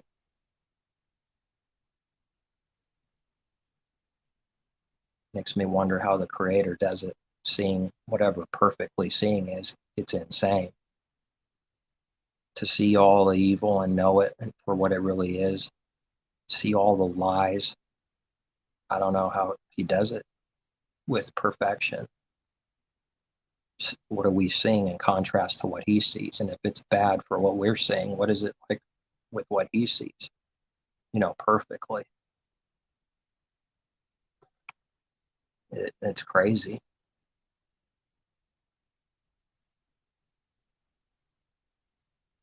That's the Father's teaching, love your enemies. Messiah didn't create that. He did speak that, teach that. He is and lived that, but that is the Creator. Messiah hearing from the Father, speaking truth, teaching truth, the Good Shepherd. But it's of the Father. No man created that or is that of themselves apart from him. Love your enemies.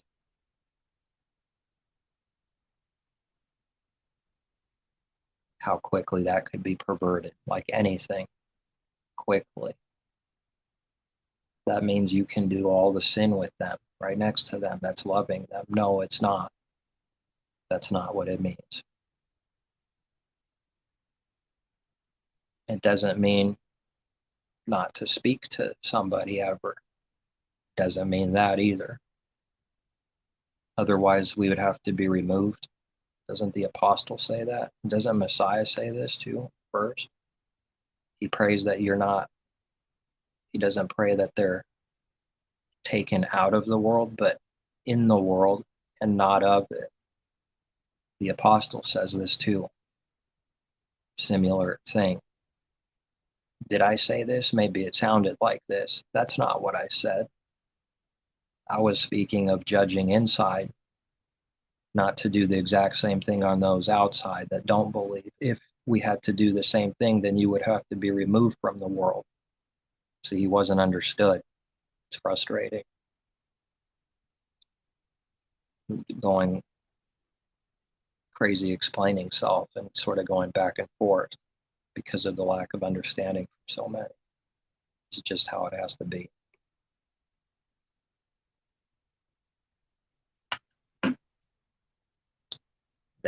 People that attack his words, which are not from him, created from him, but his letters, they attack Messiah too. It's not as if Messiah didn't live this life perfectly. It happened all first to him before it did the apostle. It's amazing. You can't attack a true believer without attacking the true Messiah and everybody that's of him. And then the Creator too. To touch a little woman's kid is to touch the woman. What don't they understand? That's the oneness of the Father and his people. Messiah, Father, and his people. Touch his people is touching the Creator. It's something like this other example with a kid, and the woman goes crazy because that's her kid. You just touched her. Except the Father is perfect about this, unlike the natural man or woman. But it's something like that. It's just that he's perfect.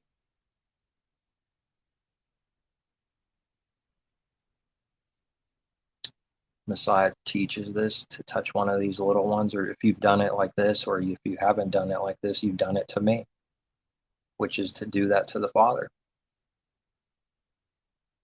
So we even read prophecy about Messiah and what would happen to him.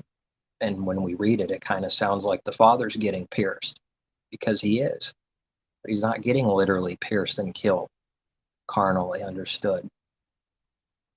Because to pierce Messiah is to pierce the Creator. You got to see this, what it really means.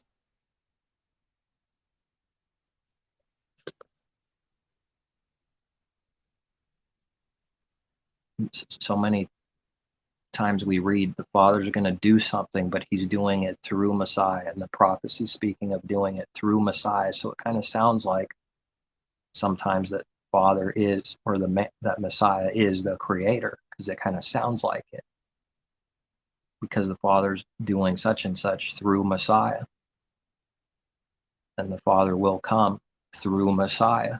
That's how it's understood. Not that Messiah is the creator.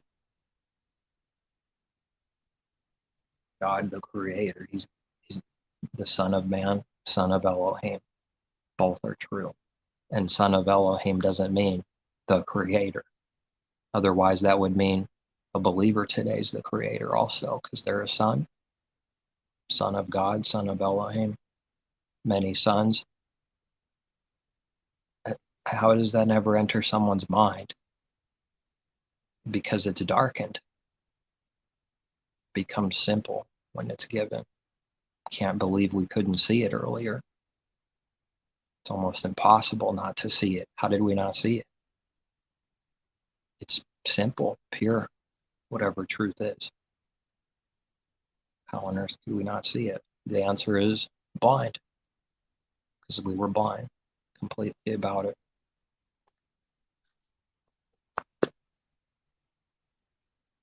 Now the healing has to continue. Who knows how much more there is to see? So you could say we're blind in one sense, and we're not. Because if we say we're not blind, through believers not being blind in that they're believers, and it's not an unbeliever that's blind. And yet saying we're blind because of things we still have to see that we're blind to. Both are true. Two different things. Both are true. But saying a believer is blind is not for evil. It's not to say they're unbeliever. It's to say still need to learn, see more, what we're blind to, being further healed. But already having our eyes open, but needing further open, more to see. That's all. In contrast to the blind that don't see, that don't believe truly. Their eyes have not been opened.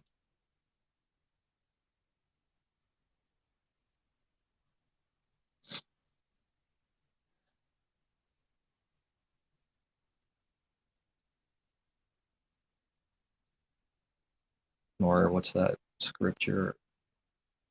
I know it says it in the King James, like, I believe, help thou my unbelief. But New King James will say something is a little bit different, but it's the same meaning. I believe, help, how does it say it? It's something like I believe, but like increase my belief, basically. But that's what I believe, help thou my unbelief means. You believe, but you need to believe better. You know, that's the prayer there. That's the understanding. Believe, but it has to be better. Even giving us enough sight to see it needs to get better is already a miracle. To be able to see it needs to get better is a miracle. Because that requires seeing at least something that you don't see. You see enough that you don't see something, so it needs to get better. It's pretty amazing. It just shows how bad everyone is.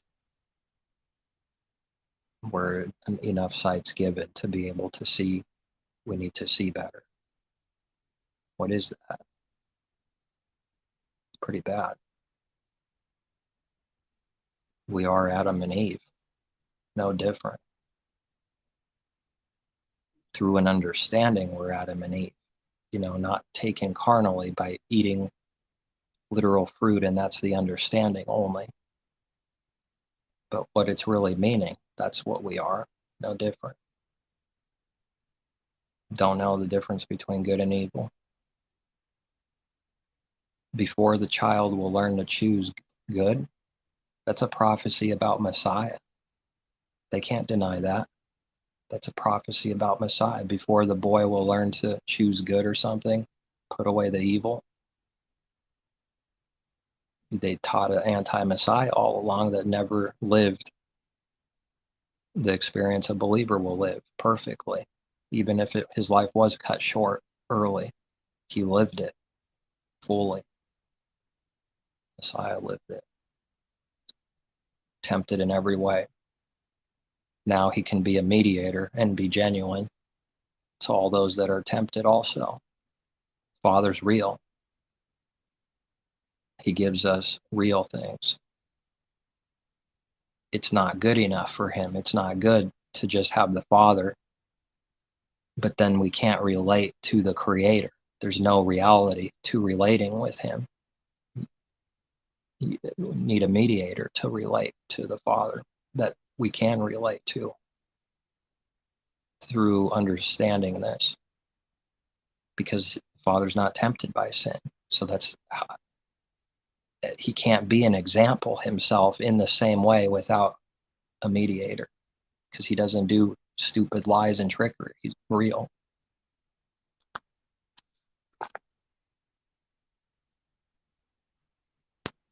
It's not a lacking of something on the Father's part. It's just that he's real, therefore he does the good, real things. It's a good not to sin.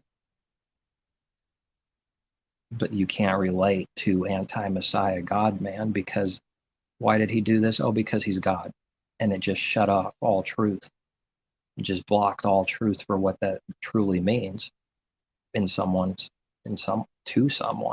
whatever it means. It's not getting in them. It was blocked by, oh, he's God. And it means something powerful to be learned. And it's being blocked by something like that. He's God.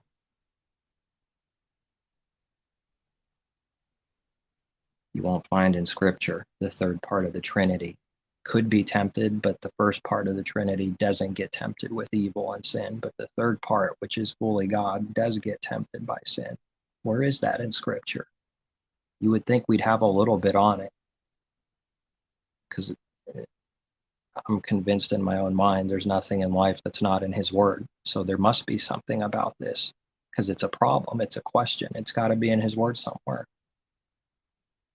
Some kind of scripture and understanding about the third part of the Trinity being tempted by sin, but the first and second, I guess, not being tempted with sin or evil. I don't recall reading anything about this anywhere. It's not coming up to memory, God the Son either. It should be a big question mark if it's not even in his word. Not to prove something just right away, instantly, but it should be a question mark at the very least if it's not even in his word at all, which God the Son is not in. Never called God the Son, so it needs to be questioned at the very least. What is wrong with that? How could it not be? How could something so huge of a doctrine be so important for this Christianity in general and not even in there once? Something that big and important is not even in there once. Then someone will say, you can't use that to prove something. But they do that all the time with their doctrine, and they don't live by their words. Their proofs, you can't prove something with their proofs. But it only applies one way, when it's against their tradition and lie.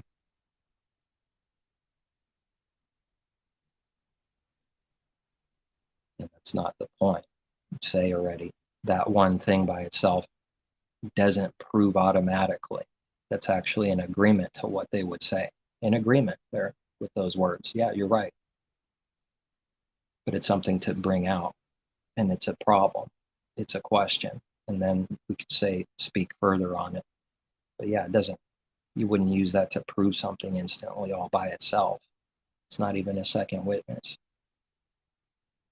I don't read the rapture either. But they're going to say that it means the rapture. We know. That's what it means. I thought to believe in sound words and patterns. Isn't the Father's word a pattern also of sound words? I don't see the pattern of a rapture with Noah's day or anywhere in scripture. I see them going right through the enemy every time, right through tribulation every time. I don't see the pattern of sound words for the rapture doctrine 7 years before trouble. Where is it? I don't see the types and patterns of it. Messiah speaks about Noah's day. How come Noah didn't get raptured 7 years before the flood? Tribulation, trouble, bad times, which contradicts why it was being built. It becomes stupid. A lie becomes stupid in other areas everywhere because it's built to protect. It's built for the flood, to be in it, right through it. It's what it's built for. And you build a ship just so it can disappear 7 years before the flood that it was built for? This is stupid. I wonder what his people need to be doing right now. Always preparing for now, which is not to say it has nothing to do with to come. It's just that it's for now. Most importantly, it's for now. It's for Noah's life, in his life, now.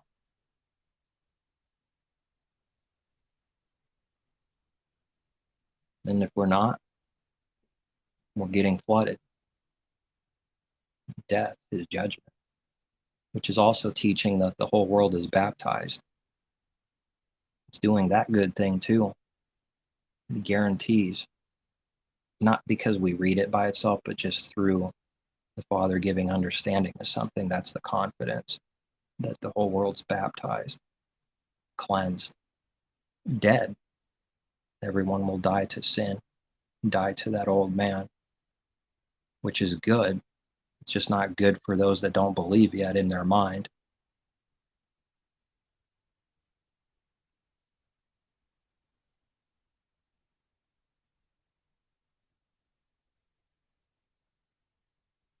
We need to be in the ark where it's, it's safe, there's protection. How many verses do we read that the Father will protect his people? He's the safety, the armor, the shield from all kinds of evil and tribulation, all of it, no matter what it is. We'll watch the enemy fall on their own sword now if we do what's right, not if we don't do what's right and don't believe. Then that judgment won't come back on someone the way it would have. He's real, sovereign, real. Fire comes on people's heads for doing evil. If you do what's right, if you love the enemy, it might as well be pouring gasoline on them and lighting a match. If we do evil back to them, that judgment won't happen to them, even though it'll be a lot of wrath and hatred, which is what the enemy wants us to be in. He wants to draw you into their destruction so that we sin. It got what it wanted secretly, but if we do what's right, the gasoline, the sin fuels the fire, which we actually read that sin does fuel the fire, sin upon sin, and they burn. That's the Father's judgment. It's nothing to do with us judging back like that evilly, repaying. He will do that, which is a hard truth because that means there needs to be a lot of unbelievers for the Father to show this power and judgment and righteous judgment and protection for a few now. How does the Father do this without actually hating with wicked hatred his enemies? Well, it's a miracle. That's who he is. That's who we have to become. But I've seen this. That's why I believe it even more. It just confirms when you see the truth. I've seen people burn. And we're not supposed to take any pleasure in it. And yet, that's the only right thing, to see judgment come back from him and not our own. That was the only good thing. We'll also read that the eyes will be satisfied for seeing someone judged. How do you do all that without hating them, cursing them in the heart, while wanting to see the judgment and being satisfied to see it? How do you do that in this world without being called wicked? You'll be called wicked. Have to be. They don't do the real thing. People that don't believe enjoy people's destruction and want people to sin, talking about self. Just so it can't be believed, though, if something like this were to happen in real life, which it must for a believer to see his truth, he won't be believed. In people's mind and heart that don't believe, you'll see you can't be believed if they don't believe, because they saw what's good, they saw righteous, it loves unrighteousness. It's buried pretty good. It's got a good cover, though. As long as that cover is not being exposed, someone can look like a pretty good person. Oh, but wait till there's a little bit of revealing. Wait till there's a little truth that passes by them. All of a sudden, the monster comes out. The Father would like to show everyone and test them, manifest that they themselves are beasts, Ecclesiastes 3:18. That includes us, everyone. So now if we think we're better than someone, hypocrite, instantly, strong judgment. Because that's what we were, still are, in that it needs to get better. There's no way to sin without being a hypocrite.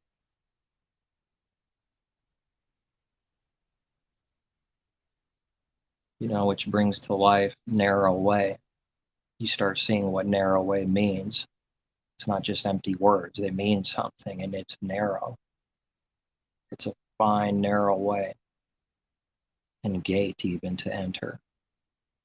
Talk about walking the tightrope perfectly.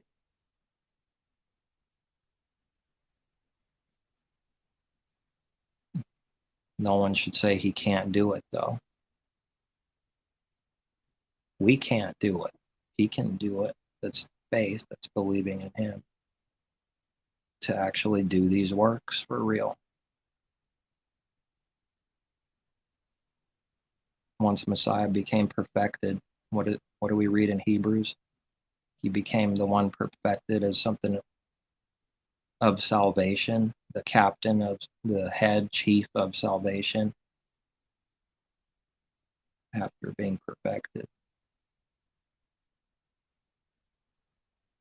which I have to see more about that. So you just let it go. You run into a brick wall and figure out, wait a second, something's not right. I'm missing something. So you just let it go. Ask and just put it aside.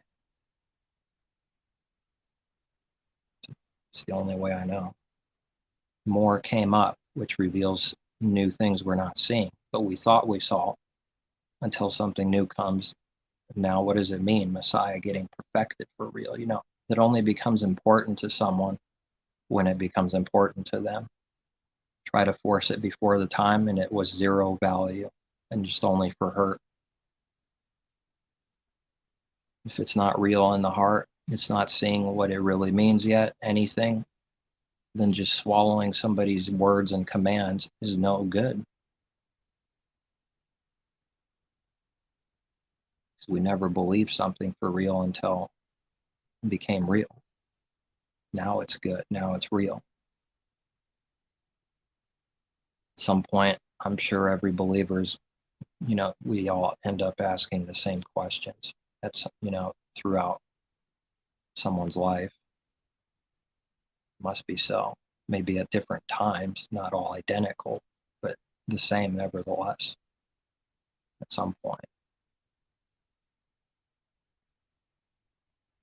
At some point, somebody's got to question whether the Trinity's a lie or not.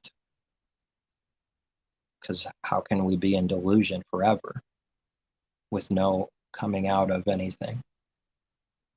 In sin, with no change at all forever. How could that be so? It can't be so for a believer. It worries me a little bit if someone says they've been a believer for 40 years, 30 years, and they believe in the Trinity still. I don't know how that's possible. I truly don't. While being an actual believer for 30 years and not knowing the truth on this one thing or this or that. How? A few months, a few shorter years. This is true. It's understandable then. How for 30 years not to see Messiah came in the flesh, according to the flesh, and never learn this, never see for 30 years.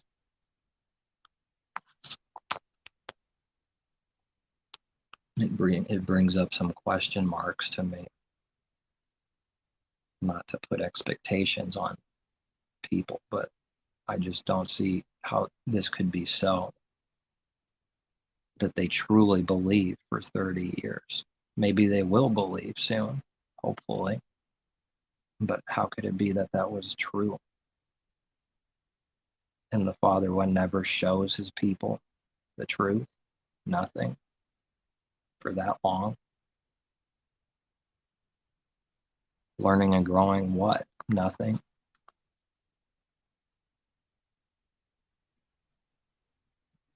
Or we see the sins, seeing that someone is in sin continually with like no change or growth. How could this be so? Zero? Can't be zero. It's got to be growing a little bit. And that after 30 years, it would be a pretty big tree. Speaking of what we should be.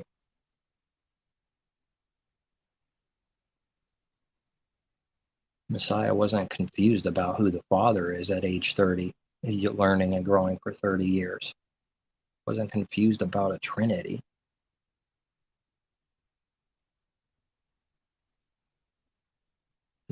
Anything else could be named.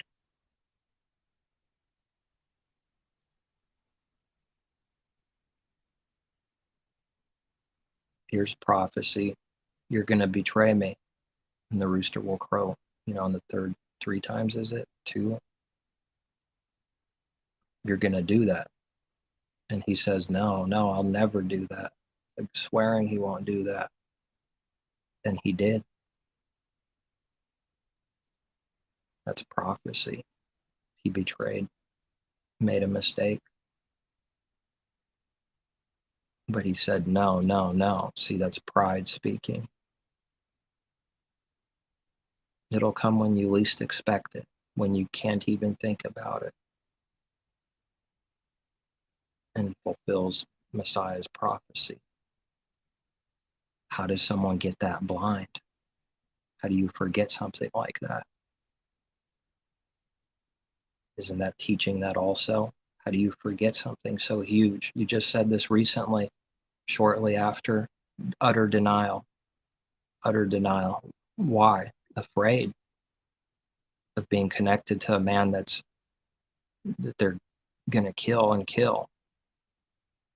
Doesn't want to be connected to a king that they wiped out and look like an idiot. Afraid of that. Confused. Denial.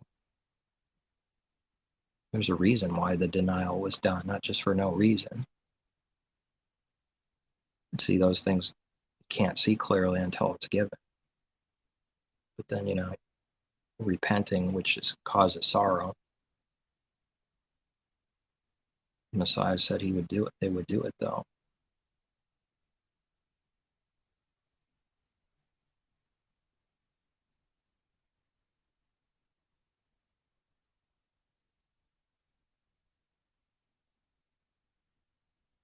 He told other people that didn't believe. They said, What are you, a prophet? Prophesy to us, do something. He did.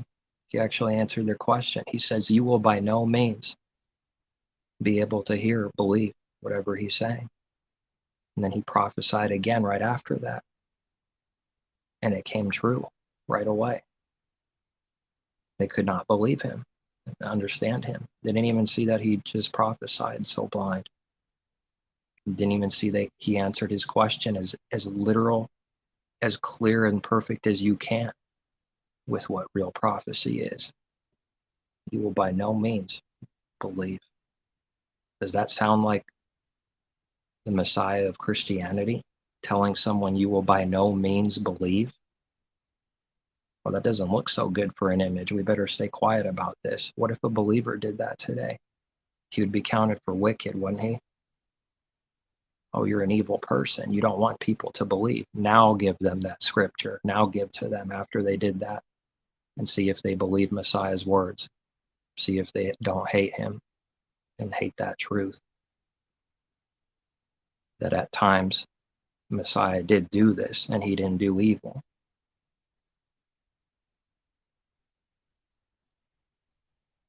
His heart didn't do evil. He wants them to believe for his heart. But he knows, though, when he knows that they won't believe because it's given, from above.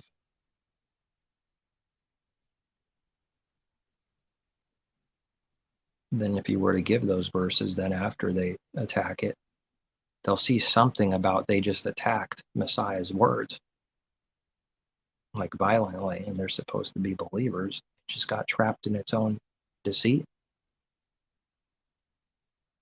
So what does someone have to do next to get out of that situation and attacking Messiah's words violently, proving they don't believe it and hate it? They have to say it's not what it means. It's not for us. He's God. It's not for us. They have to.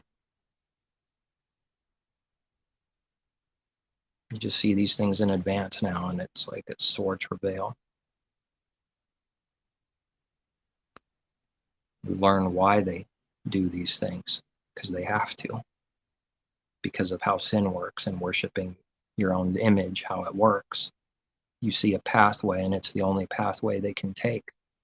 Sometimes there's more pathways, but all evil. Sometimes there's just one pathway, and you see it, and it's all they can do. What kind of enmity is that proving, to say we have nothing to do with him? We're not supposed to be like him. Only he could say that and do that. We can't. See that they think they're proving something by saying it doesn't mean that, when they're actually proving that they're enemies of Messiah with that tactic. They're proving it. How could a believer be doing that? Desperately trying to say we shouldn't be like Messiah, never could say or do what he does, nothing to do with him, and then they'll go and sing about Messiah or something in church. Follow him, follow the Lamb, walk with him, talk with him. Do they really believe those words? Because when reality strikes, the works just showed me they don't. When what it really means, time to apply, it's attacked. But then it can sing about following him.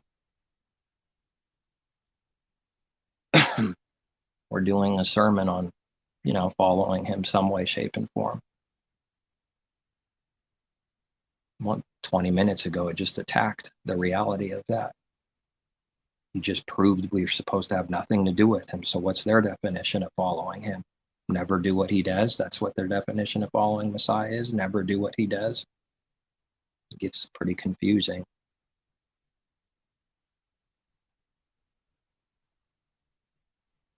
That sounds like the enemy's definition of follow Messiah, which means secretly have nothing to do with him. That's why it can say those words without any anger and hatred and, on its own time in front of other unbelievers. It's a hard thing to see. Don't want to see it, but we have to.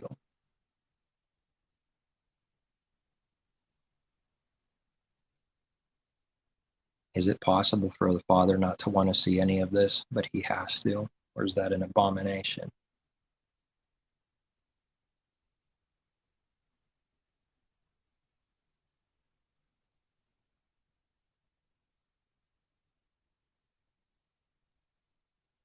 I guess that's what it would be. Quiet, crickets, abomination. Just you put man's reasoning and what he is onto the Creator when we can never do that. But that's what he's doing too. He has no pleasure in the death of the wicked, so why is he doing all of this? These questions can be answered by him, not by man. Nothing that someone says will satisfy them until they see themselves.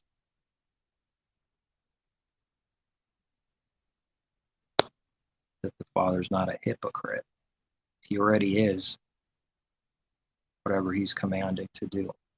He already is and is doing that first. He's long suffering.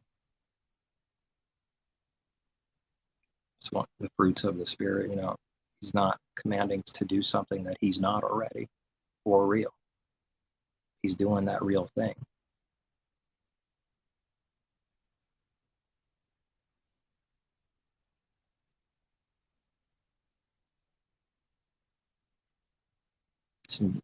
It's too big to comprehend. It's some serious wisdom combined with so many other understandings. And it's somehow working out this plan, and it just needs to be what it is. And there's no words to really justify any of it. It's just too big to even try to explain.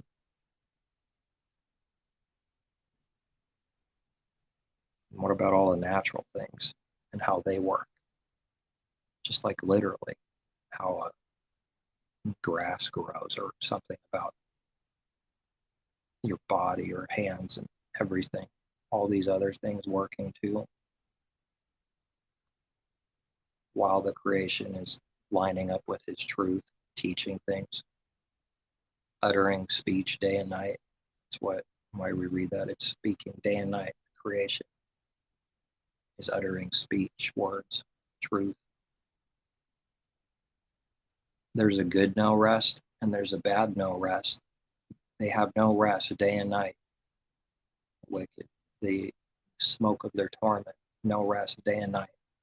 There's also a good no rest day and night. That came to my mind in Revelation. We read the praise, the throwing the crown, they have no rest like day or night. Isn't the same phrase used, but it's something good that seems like it's contradicting his rest in him, but they have no rest day and night because they have rest. Make someone cringe because of how contradicting that sounded. It's true. They have no rest day and night because they have the true rest. This is a different, to be seen, learned what this rest is and what this unrest is, no rest day and night, is a good thing.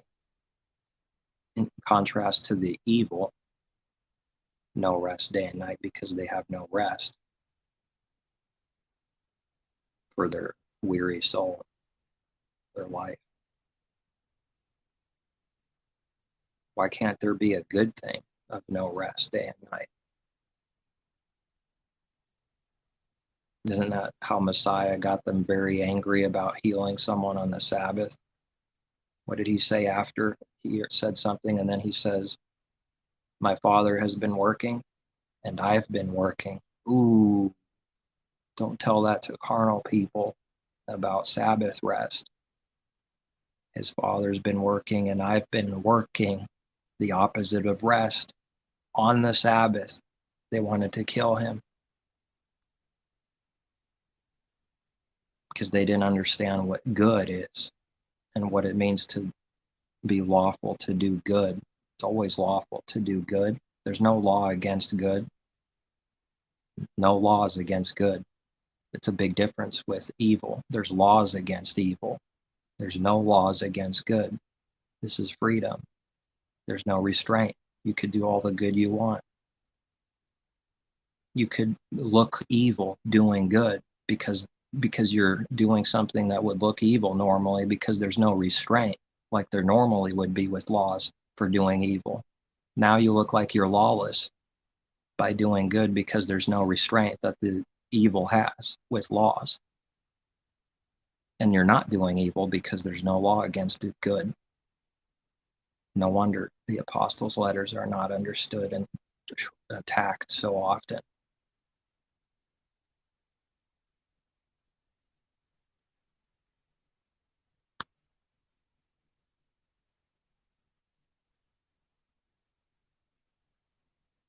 There's a lot of people that attack. That's how they find their way in to attack everything. It's through the apostle, or through this, or through that, different ways to do evil. Just like there's different goods that could be done, or different good that could be done. Different ways of good. There's different ways of evil to try to destroy someone, deceive people, blind, they don't know what they do. A quick search and you'll find them trashing him, making videos like they're confidently knowing what they're speaking of, speaking violent evil, not against him only, but because of it being one against everything. They're attacking everything when they attack all his words, and they attack all kinds of things. Then it causes division within his own word, and they just figured out what things are true literally and what's not, and what should be in there and what's not. Half of John should be deleted, half of Revelation. I don't like verse 6, that should be gone. This should stay in there. That's the works they do. That destroys people. That destroys. Because they're lies, it's destroying people. It's causing destruction, division, doubts, destroying faith, or guarding it from it. As long as someone's attached to the evil, they'll be attached to death.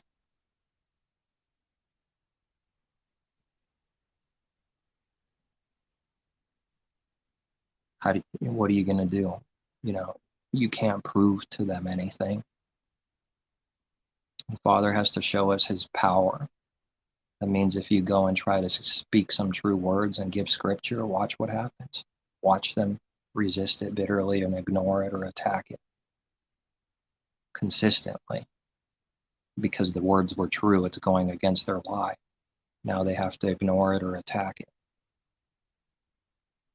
Sometimes one is done, sometimes the other is done. That's what I found out. Sometimes it's ignored, like it doesn't exist, or it's like a quick one-liner attack. They never add anything. You could give, and then it's just a one-liner attack. Okay, what was that? It wasn't even a proper response. Prove and test all things wrong now. What do you say? And it's just one-liner attack. How did it defend anything? That's not defending. It's not even defending its lies. Lies can't be defended in heaven in reality. They can't actually be defended because it's a lie. Maybe that's why we see the works of those kinds of works, because they can't defend it. There's nothing to defend for truth, for good. There's nothing in their mind to see to defend the lie, because it's not supposed to be.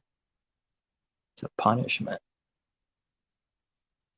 I've seen this consistently. It could be about anything. It starts revealing the heart, though. It's not even about like the thing they're teaching. It starts revealing who they are, and that they just might be carnal and they haven't learned anything. They're still in full-blown sin. That's what it could reveal. If they're doing this with his word, what are they doing with things not of his word in real life every day with their heart? At least that bad or worse. Because it's connected. If it can't see pride over here, it's not seeing pride over there. If it can't see a lie over here, It can't see a lie over there either.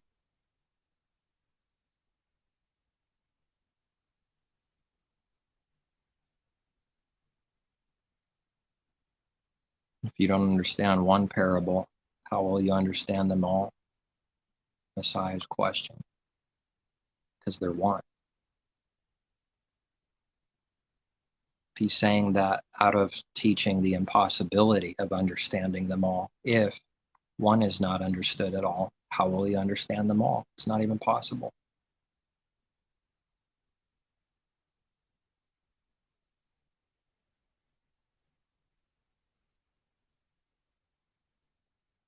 If you can't literally count to two, how do you count to three if you can't count to two?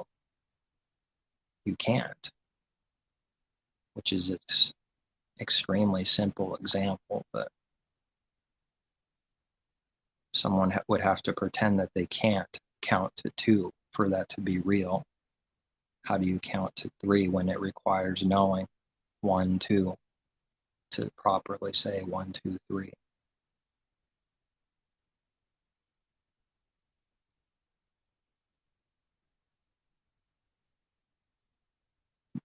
We read also test the spirits to see if they're of him or not. And test and prove all things. Even people have to be tested constantly, not just blindly believing something, which is trusting man with the heart and his image that he sold, and we just bought it without just buying it and saying this is true, and we don't even have a clue. That's sin. And it is what we have to come out of. It's what everyone does first. It comes across something and it determines it's true, but it doesn't truly know. Hasn't tested, hasn't seen how it's true and what it means, but now it's saying it's true. And somebody else is saying something else. They did the same work in the heart. And these two collide and they're divided because it's attached to them. It's personal what they say when it's not supposed to be like that, because truth is not our own. It's not supposed to be personal like that. See, if that thing that's attached to someone is wrong and being exposed, it's exposing their life. And then if someone gets angry because it's personal and attached to them, it means they're in sin. There's contradictions. There's sin and hypocrisy. That's what it exposes.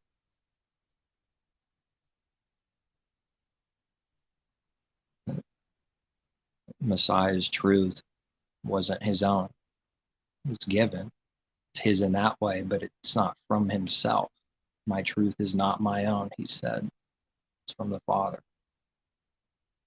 It's when the power and understanding is there, someone doesn't believe him, too bad.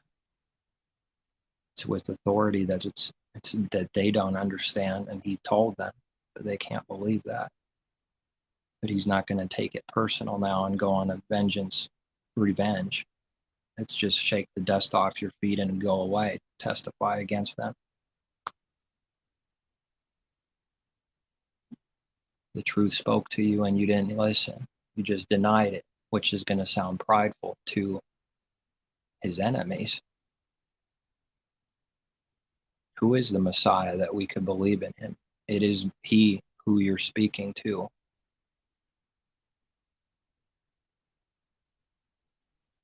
Sounds prideful. He wasn't. Just sounds like it to somebody. It's the only truth that there is.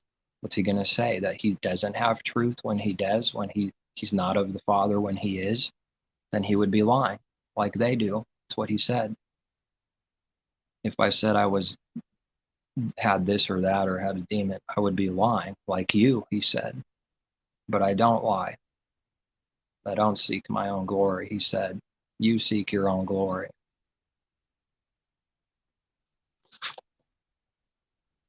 To live as Messiah lived will require receiving what he received. And the suffering of the body is not complete until it's complete. The apostle spoke on this, which some translations have it really hard to understand. the way it's worded. I don't remember where it's at, but the suffering is not complete. He's happy to take part in the completion of the suffering for Messiah, the apostle. It's one person, but seeing something greater, that it's not complete. Much more has to happen. Much more people have to believe still from that point. If Messiah has life, his people have life. If he suffered, they have to suffer. All of it, 100%, not picking only the good stuff out, the comfortable things.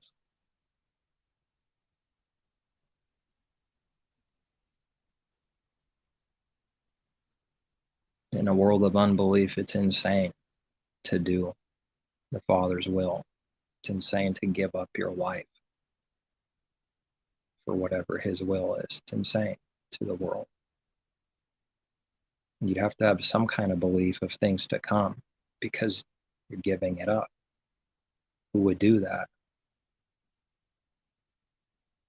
Time's running out. You're supposed to get worse and worse and do more and more for self. Collect as much as possible. And the opposite's happening. There better be something to come, or else it would have been insane.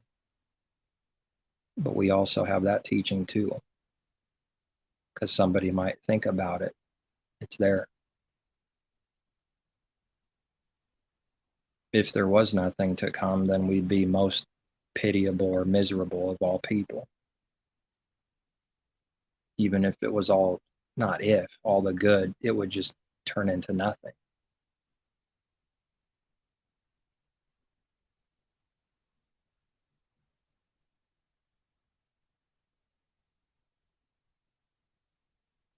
So many lies, so many ways people could trick and destroy people. It's stunning.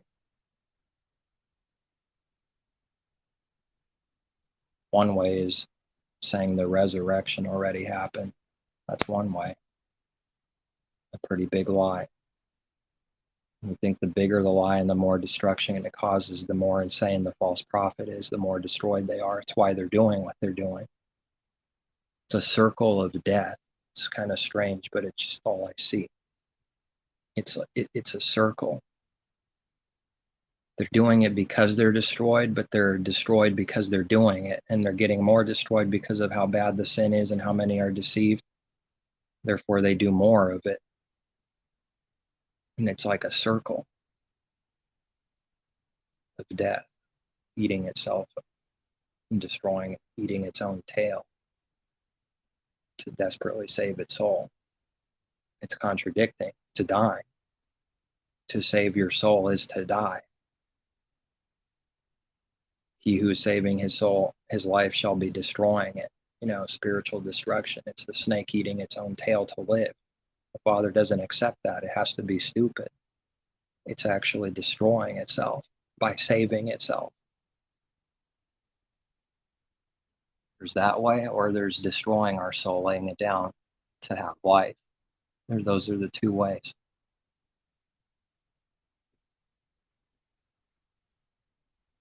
How do you do away with this powerful truth? Say it's got something to do with only the future and literally torturing people forever.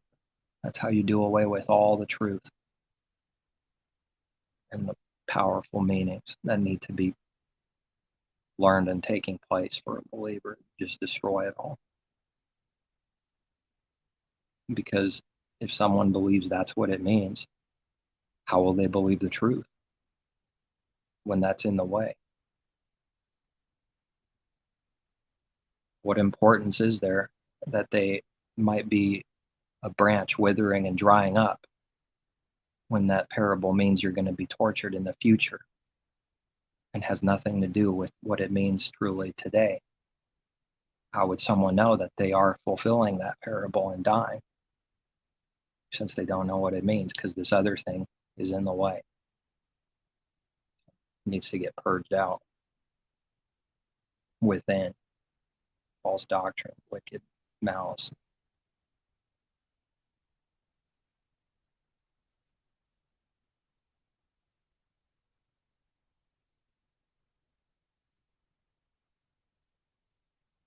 We're told to test people. If you do that in real life, most will hate it. They'll hate you for doing it. Well, you don't believe me? You don't believe me? I'm not supposed to believe you blindly. Don't you read and believe that? How is that doing evil to someone? But it always tries to make you feel like you're doing evil for doing the right thing. Because all along, everyone just wants to be believed. The sin is supposed to test everything. You blindly accept something, then Father's going to have to show you the true hard way to learn from it, and that they're going to try to destroy you now because you didn't do what's right. You're going to have to learn that you can't do that, because an enemy doesn't love Messiah's people. So if you blindly accept to be one with in spirit instantly without any truth testing, then they're going to come after you now. He's going to allow it.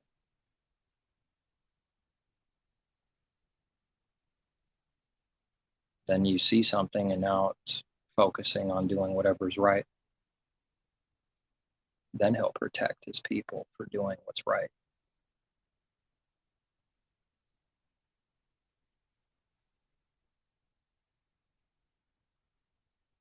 He'll protect the person, a man, from getting seduced by a woman that wants to get you to sin and destroy you.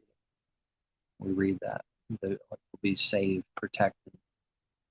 For the one that does what's right, Father will save that person. But those that don't, they'll be taken to be spiritually destroyed by the woman.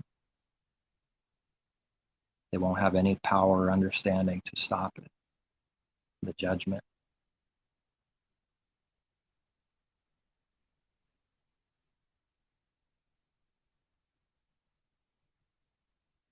That could apply to someone single or married, doesn't matter. It applies the same.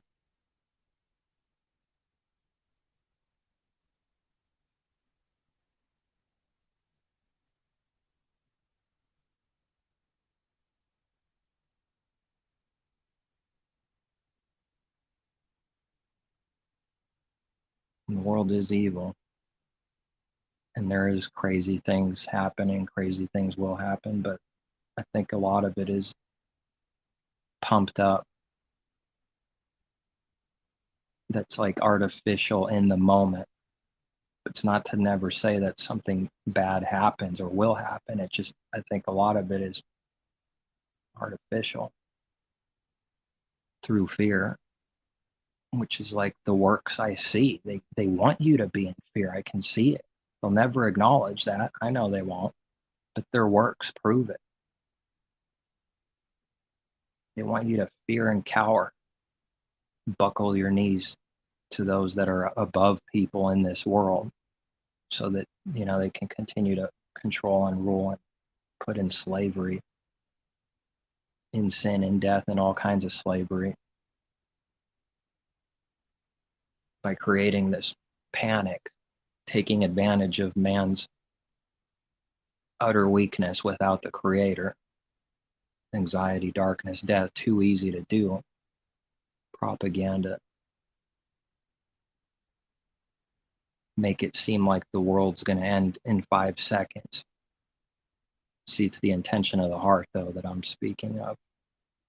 That's an evil work.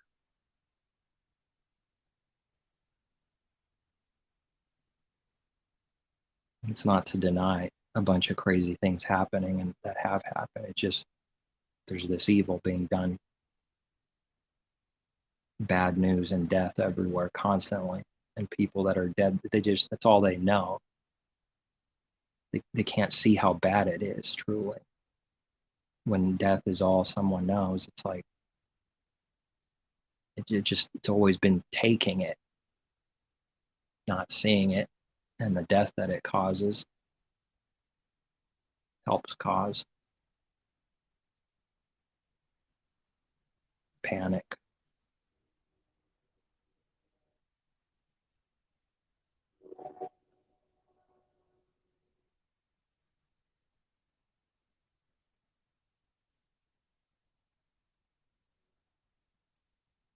I wonder how many people are living by Messiah's words not to worry about tomorrow for real.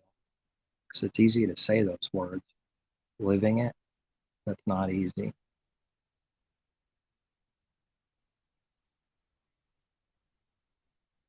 Although he makes a way, though.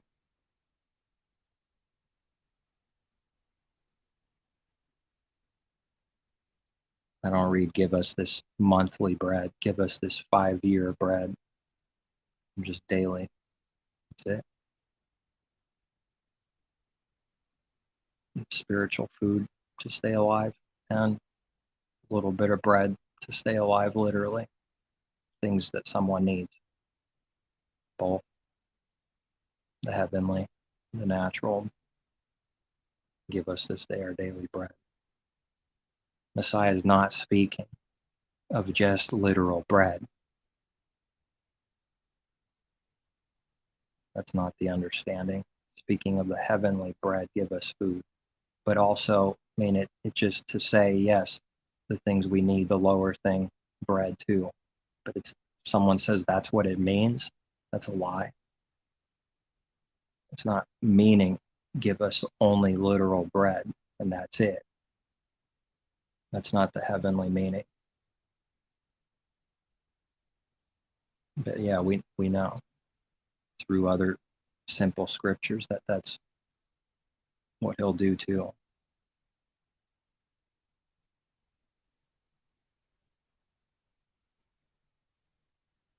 Without the true bread, then this other bread doesn't give you life. It's vain and worthless in this way then, for concerning real life.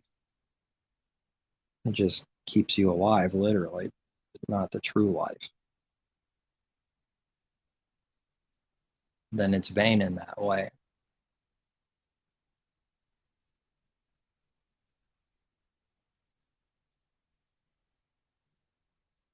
How offensive is it to say the bread that they got from the Israelites, and he said that's not the true bread?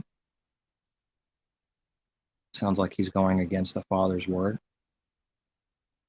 and he's not teaching what it always meant, doing the opposite of going against his word.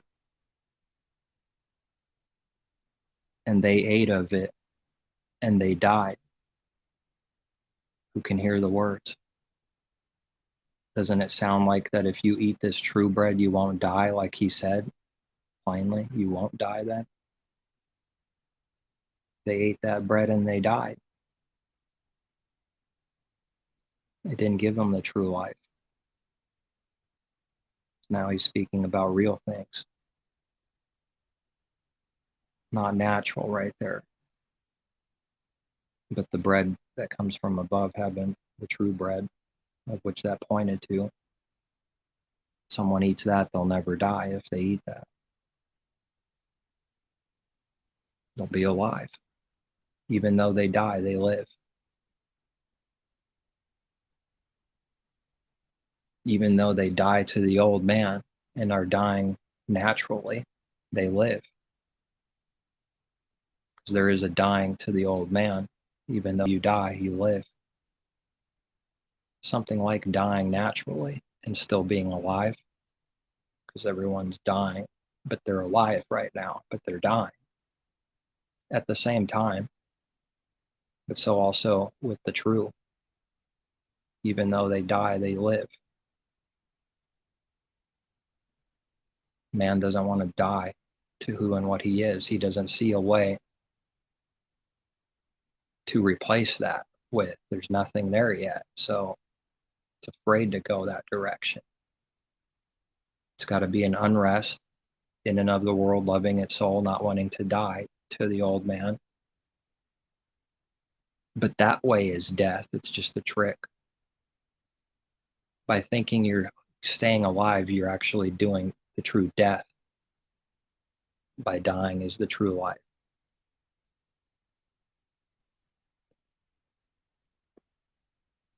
And if this is not someone's life in reality, then these words don't mean anything. They're just serpent wisdom that somebody could say anytime. And to die is to live.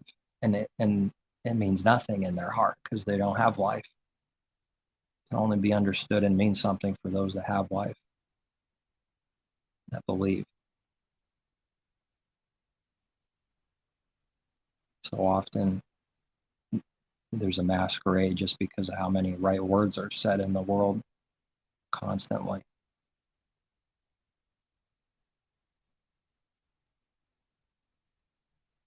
Applying faith to where there's faithlessness. Faith on overcoming the adversary where there is no adversary, according to that, in contrast to truth.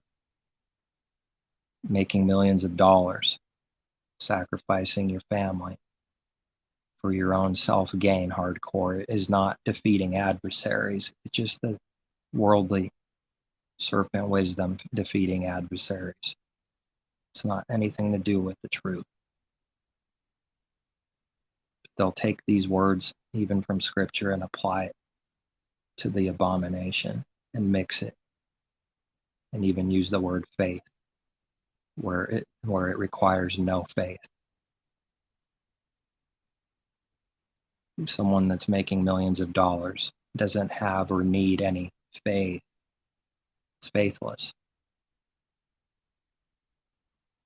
It's doing everything it can to secure its security. It's total faithlessness. But it'll use the word faith. That it can defeat somebody else. Understanding why it's used, but it's not the true.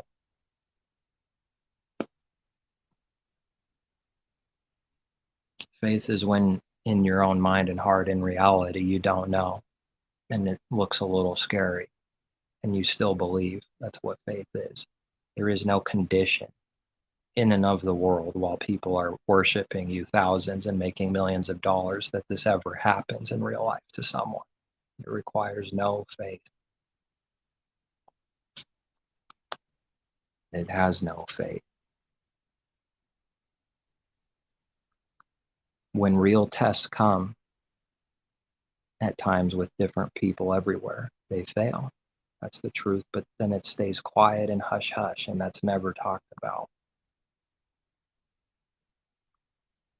So it likes to rejoice in lies and make something look good that's evil, and then apply it to that so that it can credit itself righteous to its own credit, when only the Creator can do that, when only He can commend someone, but people commend themselves and get commended by men, like we read, like people, from people. They're commended. It's not working though. If someone's getting commended by the Creator, this world won't see that. And they won't believe that. How could they? If they don't believe they're not being commended by the Creator, so that can't be happening to anyone else in their mind.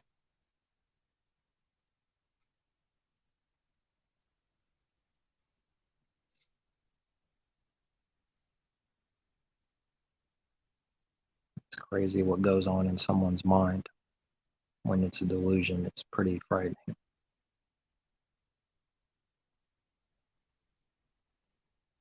It's seen it so bad it doesn't even make any sense why something would be left and not deleted instantly, and they just leave it there. It's strange. What is going on in someone's mind? It's so prideful, it thinks that it's garbage dump, so it leaves it there when it would make sense to delete it. Delete the truth, delete the comments, and it stays. It just sits there. It's like invisible. No partiality. Over here, over there, so south, east, west, north. Race and color don't matter. It's no partiality. It happens anywhere and everywhere.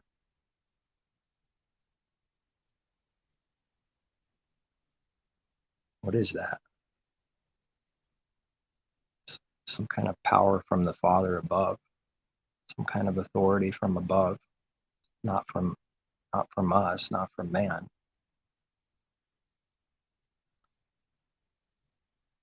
If he determines that something won't be deleted, no one can delete it. That's the truth. No one. It's just an example. This is the power of what the Father can do. You know, whatever it takes to get through Egypt or through the people, past Pharaoh. He determines that Pharaoh will let the people go. He will do it, even though he didn't want to, and he repented for doing it, proving he never did it in the heart. As soon as he came to his senses from a delusion, judgment, he repents and gets furious and angry. How could I let them go? Let's kill them all, get them. Why did he let them go then? He didn't. He got tricked, deceived, because he's a deceiver. The judgment comes back on him, a righteous judgment. He didn't do it in the heart. He never let the people go. It's just a miracle that the Father did. He would have never done that, never wanted to in the heart, and he didn't. And repenting for letting him go is proof that he never did the real thing. It's proof.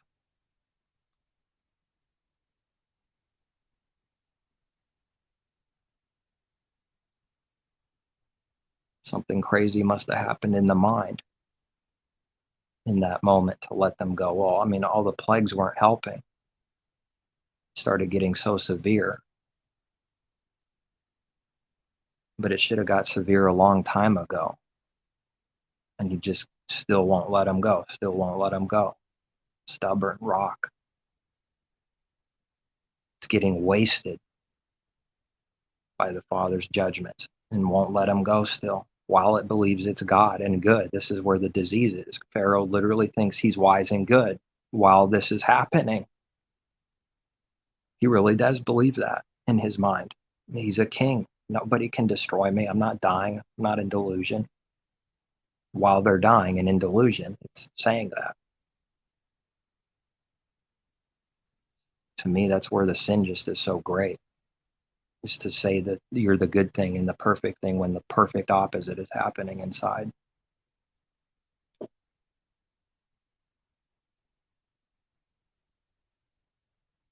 So they all chase them to their own destruction. What is that teaching? Those who curse his people, they're cursed. Those who bless his people, they're blessed. Long, long time ago, back in the Israelites' days, this used to be true. Now it's not true. The Father doesn't have a people. There's no Jerusalem. Huh? What about New Jerusalem? What about the true believers? These are his people. Those that curse them are cursed today. There's a difference between cursing an unbeliever and a believer. There's a difference. It's worse to curse a believer than an unbeliever for somebody.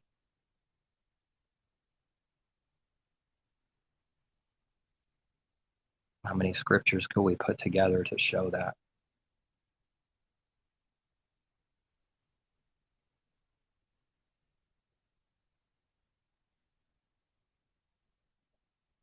And they got flooded. Not good for their end. The world, Egypt, the enemies of truth, people got flooded.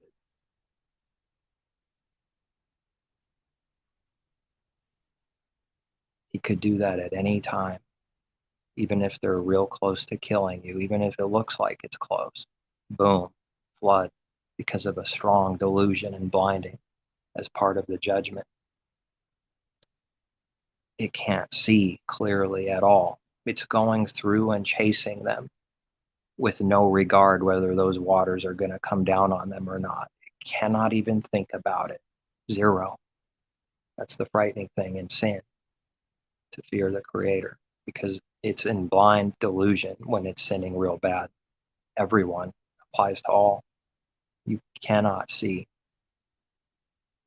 Now the world sort of just says only 10% or something of your brain is working, trying to create the counterfeit because it's so bad that even the world has to say some right words that touches on it a little bit. Nothing to do with the brain. See, it just tried to run away from truth. It's a judgment from heaven above, and it's real. It's got nothing to do with the brain shutting down 10%. Create whatever, some excuse you want. How it works, how it happens. It's that it's happening from a judgment for sin. That's why. And it's a spiritual problem.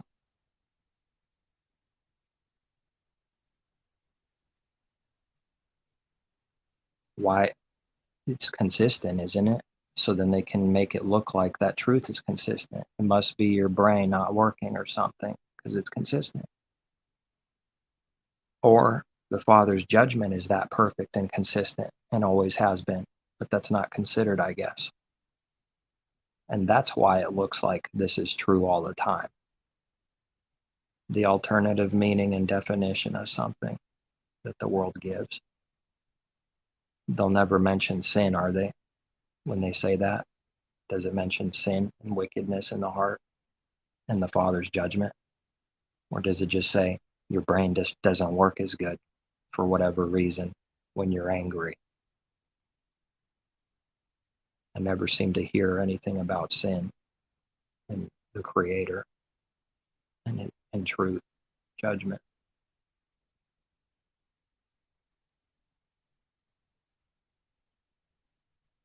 There's going to be patterns we see because the Father's consistent judgment will create patterns. They're to be seen. You start expecting to see something. If someone does this, you start expecting to see this or that because it's consistent. But it's so easy to say it's some natural process or thing happening. It's so easy because it's so perfectly consistent. It's that easy to just believe a lie and say that's why it's happening. It's that easy.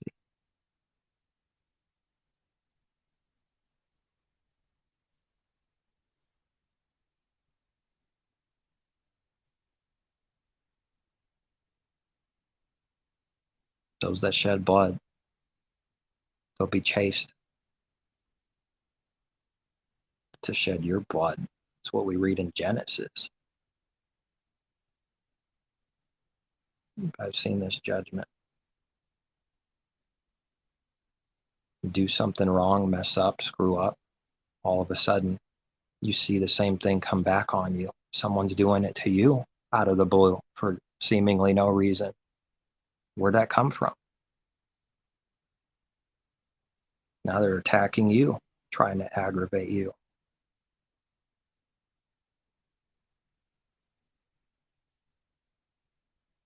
Crazy.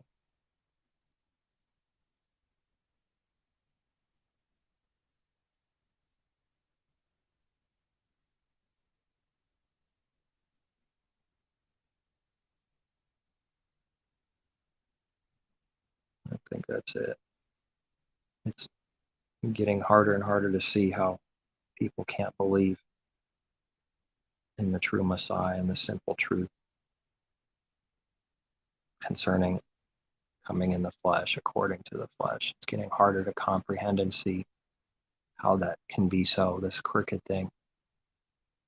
I get it, but it's harder to comprehend because you just get used to whatever the truth and good thing is. The other things like fading away, it's harder and harder to comprehend,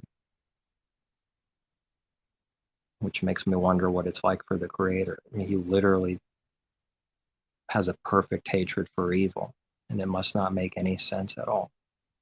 But that's not saying there's stupidity or not understanding. It's hard to bring it out.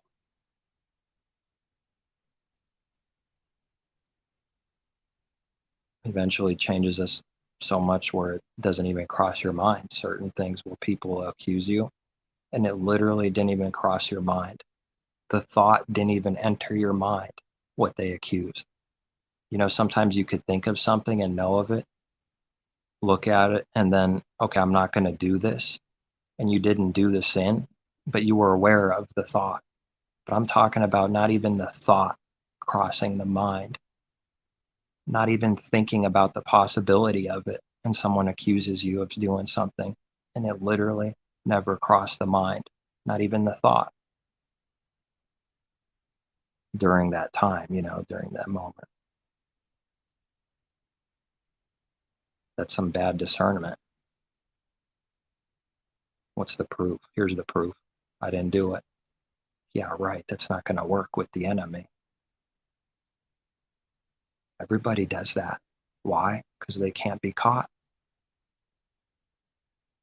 Someone gets caught by the cops. I didn't do it. My dog put that under my seat. They're serious. Every time. They'll do what believers do. When it's the truth, you can't be believed because it looks just like the wickedness. It's disgusting, frustrating. There's nothing you could do. Yeah, you're like me, Brett, buddy. Yeah, right. You're like me. I'm proving you're like me. They can't see that that's what they're doing. They're desperately trying to prove you're wicked, like them. They can't believe you because they do that, because they never have done the good. They never can see the good. They've never done it. Therefore, you must be lying because I'm a liar. How can it see that it's just condemning itself? It's desperately trying to prove you are a sinner like it and does evil like them. The Father's made sin utter stupidity. If anybody can see it, this is shocking. Then you say and speak in a way that sounds crazy to this world, where that person is desperately trying to prove that the other person is evil like himself. And someone goes, what are you talking about? You're insane. The works prove it already. It's what it's doing. It doesn't matter that it's in delusion. It did that. That's the truth. Messiah spoke that truth over and over again. It doesn't matter that they're in delusion. That's what they did in reality. We say what they did or what we did with truth. That is how it works spiritually, for real, in the heart, in heaven. That's how it works.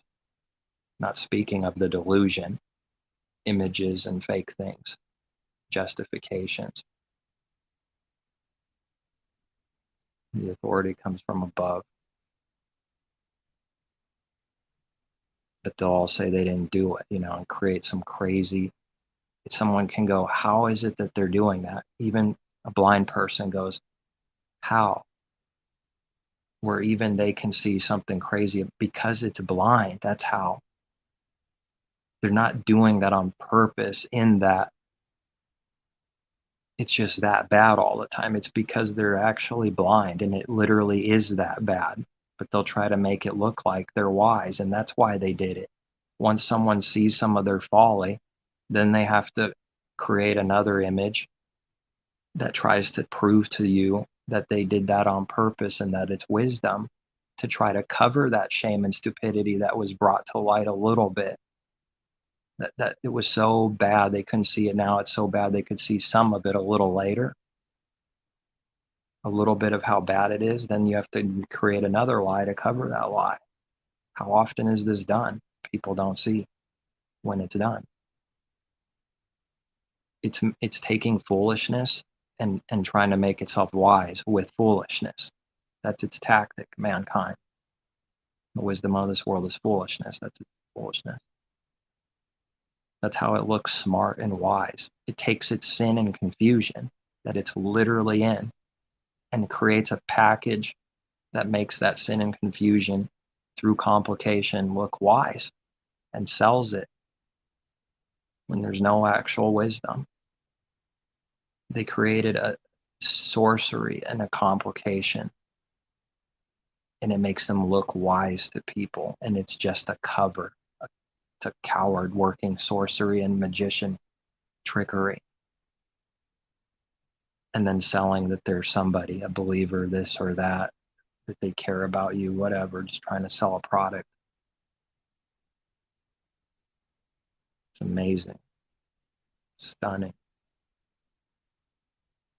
You know, maybe someone can think back when they were a little younger, a kid, and there was this power people have over you. Your idols have this power. There's something like awe-inspiring, like wow, and like you can't go there, you can't go there. It's weird. I'm trying to explain it. It's not going to do any justice. This is what selling the image of wisdom and all this is. It's creating a barrier so that you don't go there because it's hiding from the Creator. All its sin, it's doing that, trying to do that. And from people, it doesn't want you to get near to them for truth of what they really are.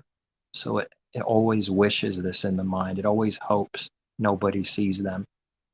It creates a sorcery, a damnable image so big that it's like awe-inspiring to the fans. Nobody's as wise as my God. No, it's just that they're blind. They're not wise. What they think that is all sin for all intentions that they don't see. It has nothing to do with what they're saying at all. It's literally trapped in its own deceit, needing to do what it does because of the Father's judgment on sin. And it tries to repackage it as something that it's doing out of want when it's actually a slave to the pornography, when it's a slave to murdering people and lying to them, and tries to make a package to sell that they want to do what they're doing when they actually literally cannot stop. And that's the truth. Just like any sin addiction, they literally cannot stop and they want you to worship them. It's a fearful thing. And you know, all these images, the sorcery, the pornography they sell everywhere, they can't stop these people. They can't stop. And when I say can't, I mean literally cannot. It can't be done. They have to hide that truth because they're hiding the Father's judgment. They can't stop. There's a lot to repent for, but this is what the world is. This is what sin is. You know, they do say, they wink the eye and put the finger over their mouth so many times, the hush symbol. Nothing is what it seems. Some rock star that's raped 50 women puts the hush sign in front of their mouth and they've been convicted and proven guilty over and over again. All crazy dancing, and nothing is what it seems. They're like telling you a little bit of truth in plain sight, and they take pride in their sin. They just poured out who they are. Shh. Everything we do is a lie. Shh. All of it. They tell you. They give themselves away because the Father just doesn't allow people to actually hide. For those that can see, we start seeing that they pour it out while they think they're hiding. And it's a twisted way of balancing the karma wheel in someone's darkened mind. They think if they tell you that that excuses them for their sin. That's what people do. They make sure they do something so that if they get caught, they can say, I told you so, idiot. You shouldn't have believed me. I told you so. Check back and look. I see. I told you. Just tried to make itself look righteous there. It was just a defense. It wants to do the evil, and in case it gets caught, it's got a defense to make you the one that's evil and not it, when all of that was evil. It makes me want to faint. Seriously faint.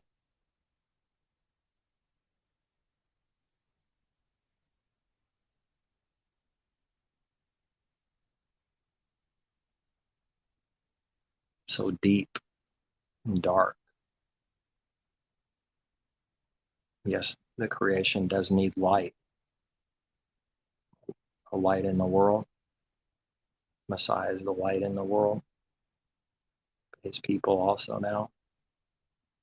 Lights in the world. Let your light so shine. This is just doing whatever is good, which is shining the light. It's not out of pride. A light shines, it's supposed to shine. It's supposed to be seen in this way. This can be done without pride. Just doing whatever is right. You don't, you know, it's the heart and mind the Father teaches, corrects, so that we see a way for not being prideful about this or that. It's literally happening in the mind. It's not, not prideful. He can do that. Moses' face shone, showing that light which pointed to the new in Messiah. If that was a light, how much greater is that fulfillment? We read is somewhere in Apostles' letters reading that. It's to be seen, but it's not about a literal light shining from the face, something like it though.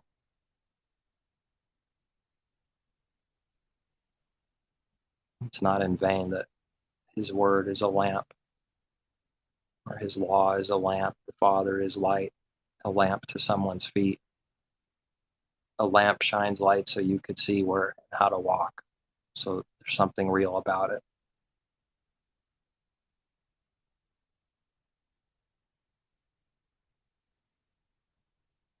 So then the creation is teaching all kinds of things while it's literally working naturally the way it's working at the same time.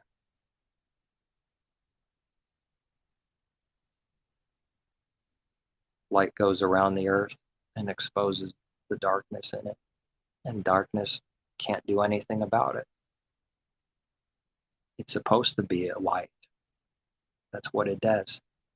It's going to contrast and expose what's dark, because that's what light does. What else does it do? I mean, it gives light, but it exposes the dark.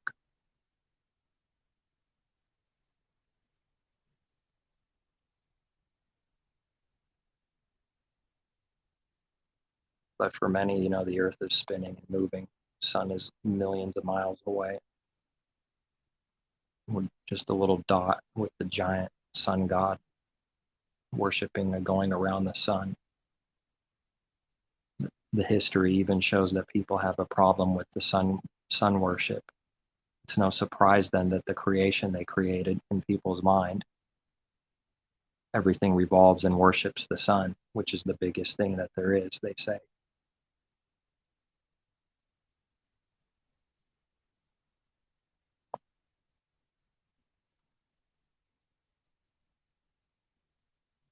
And all truth is good, but taking any one individual truth and trying to create a religion and then try to get everyone converted to any one literal truth is not the point of anything. It's not the answer. Just those, someone would just love truth, whatever truth is. That's why, because we don't want lies, because lies are evil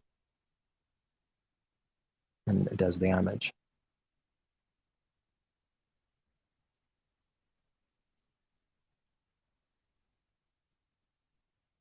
It's amazing how close the image is, though.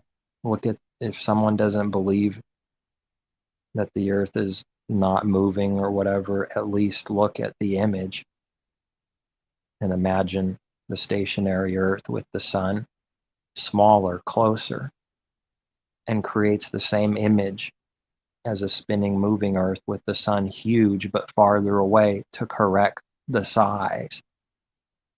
Look how close these things can look. Like it looks like both can be true in its own way, but they can't both be true. The earth can't be spinning and moving while it's also not moving, can it? And the sun can't be millions of miles away and also only be, some shorter distance, 3,000, 1,000, whatever. It can't be both. And yet you can sort of carnally explain how things work on a globe earth. And you could do that on the stationary Earth too. Now I know if there was enough sight and knowledge, if you start really getting into the details, it wouldn't work. Something's going to be caught about the lie, which it is. There is plenty to catch on it, but at the first glance, it seems like it's true and works. Yes, the sky looks like it's moving because we're spinning. What a nasty image that looks like the true. And we can't see the difference. They could just tell you whatever they want. How do the people know if they're not seeking truth? The masses will buy it. And then they, propaganda to make something look stupid. The world just knows how to do this on everything that's true. That makes it look stupid.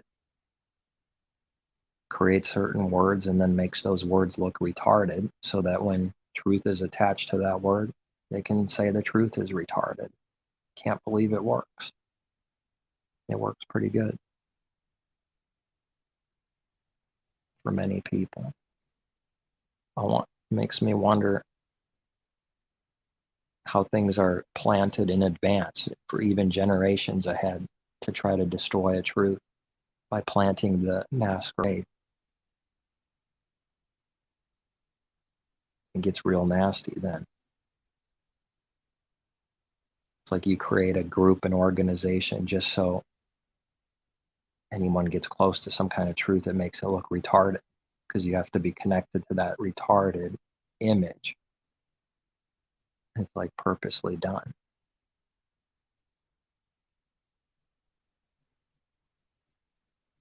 It seems obvious it's a tactic. How do you hide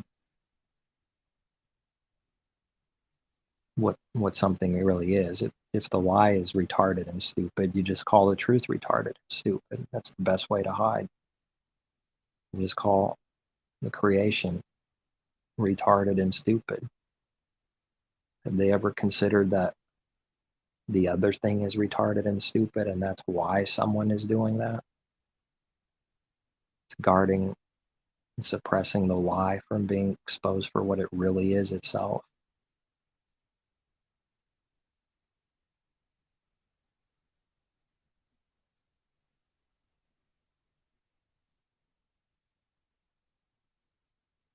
I haven't kept up with much news at all, hardly, in the world, but through a little bit of YouTube, I came across, it seems like there is some kind of thing going on with Jerusalem. People are like going there.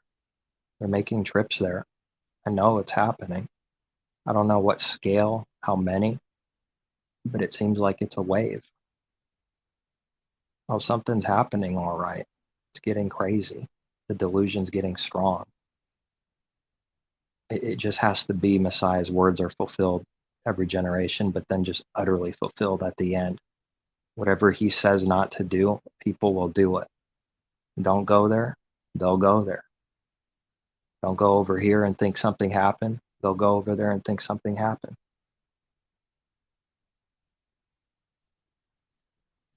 How bad does it have to get at the end? At the very end.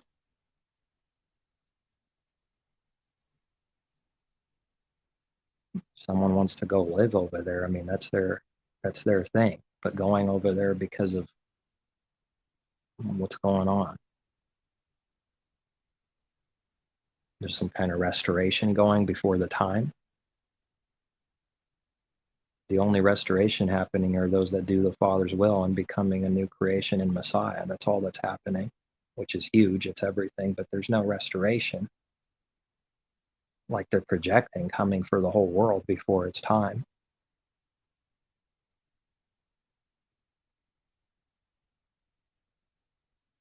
Maybe they are going to try to build a third temple, which would be insane to me, to complete the lie. There's no prophecy for it.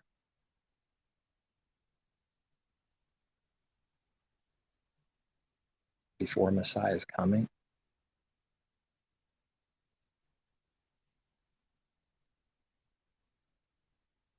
Seems like, something is being set up over there, slowly but surely.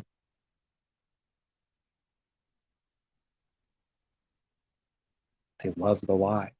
Try to tell people, and it's like a herd marching to destruction. Yeah, shut up, John. No, I'm going. And then off they go.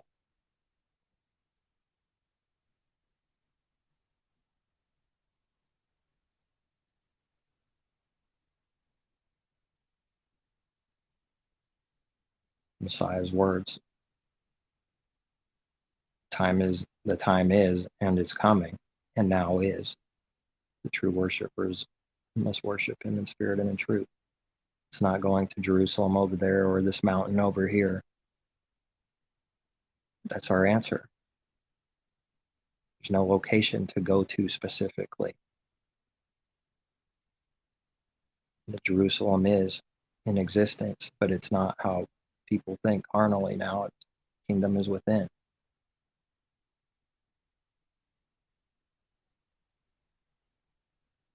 It seems like the perfect lie would be to set up the anti-Messiah spirit's manifestation finally,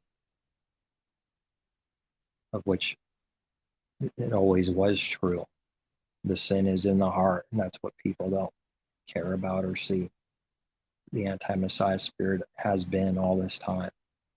First John, we read, you heard it was coming, now is already, because it's the image, the masquerade of the true Messiah.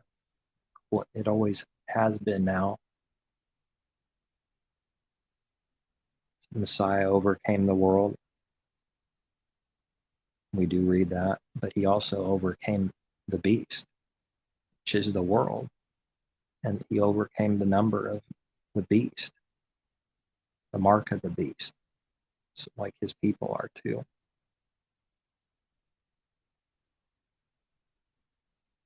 It's always been true. A lot to overcome the mark of the beast. It's a constant war. It's a spiritual war, not carnal, like we read. The mark of the beast is a spiritual war. Even though it manifests at the end, it doesn't change that wasn't the understanding. That's not the spiritual understanding. How crazy would it be if it literally fulfilled to the letters, even some mark, and get you to worship the devil with with your mouth, with your heart openly? Is that where it's going? It would seem that many people are focused on that constantly, nervous, focusing on that constantly. And it would seem like many people know what the mark of the beast is and that they won't be deceived. They're ready not to be deceived.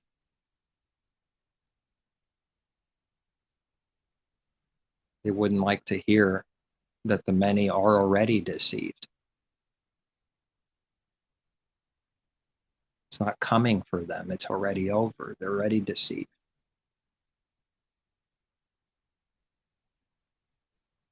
And yet it's coming.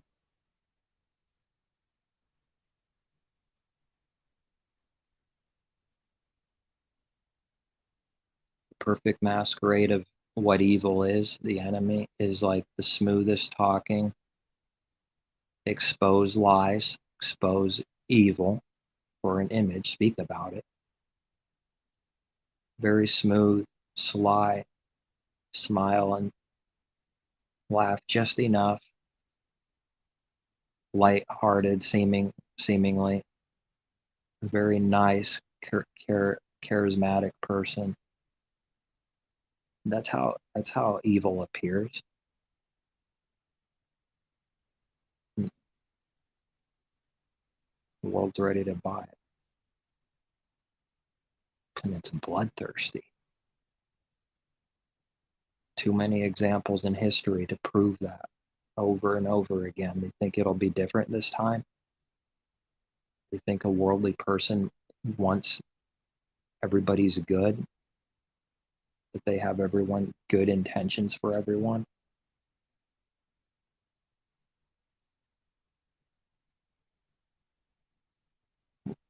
What if it's what if it's 10 times worse than Hitler? It's like Hitler times 1,000 for the whole world, and the whole world buys it at the end because they were deceived already. Not that they just became deceived on a certain day in the distant future.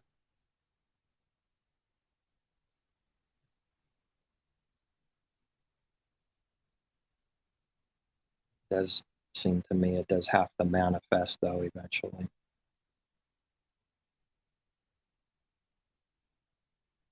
And I fully believe it would have liked to manifest way, way earlier.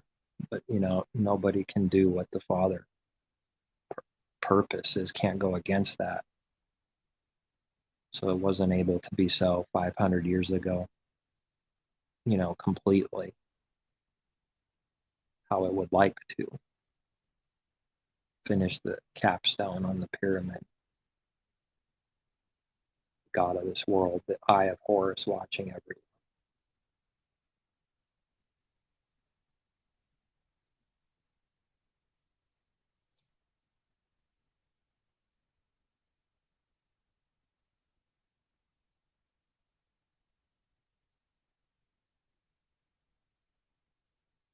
Gets a little worse. People with no faith, they'll be falling like flies. So we have to believe for real, get built up every day. He'll get his people through just like he did over and over again, through real bad times too, like we also read that he will do somehow, some way.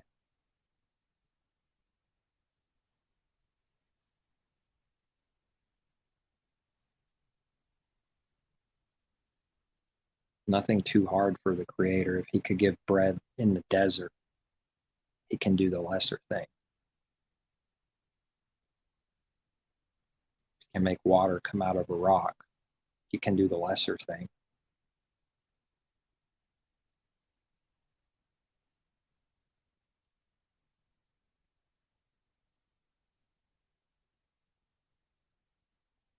All right, I think that's it. Might get a couple hours of sleep. Peace, take care, seek truth from above.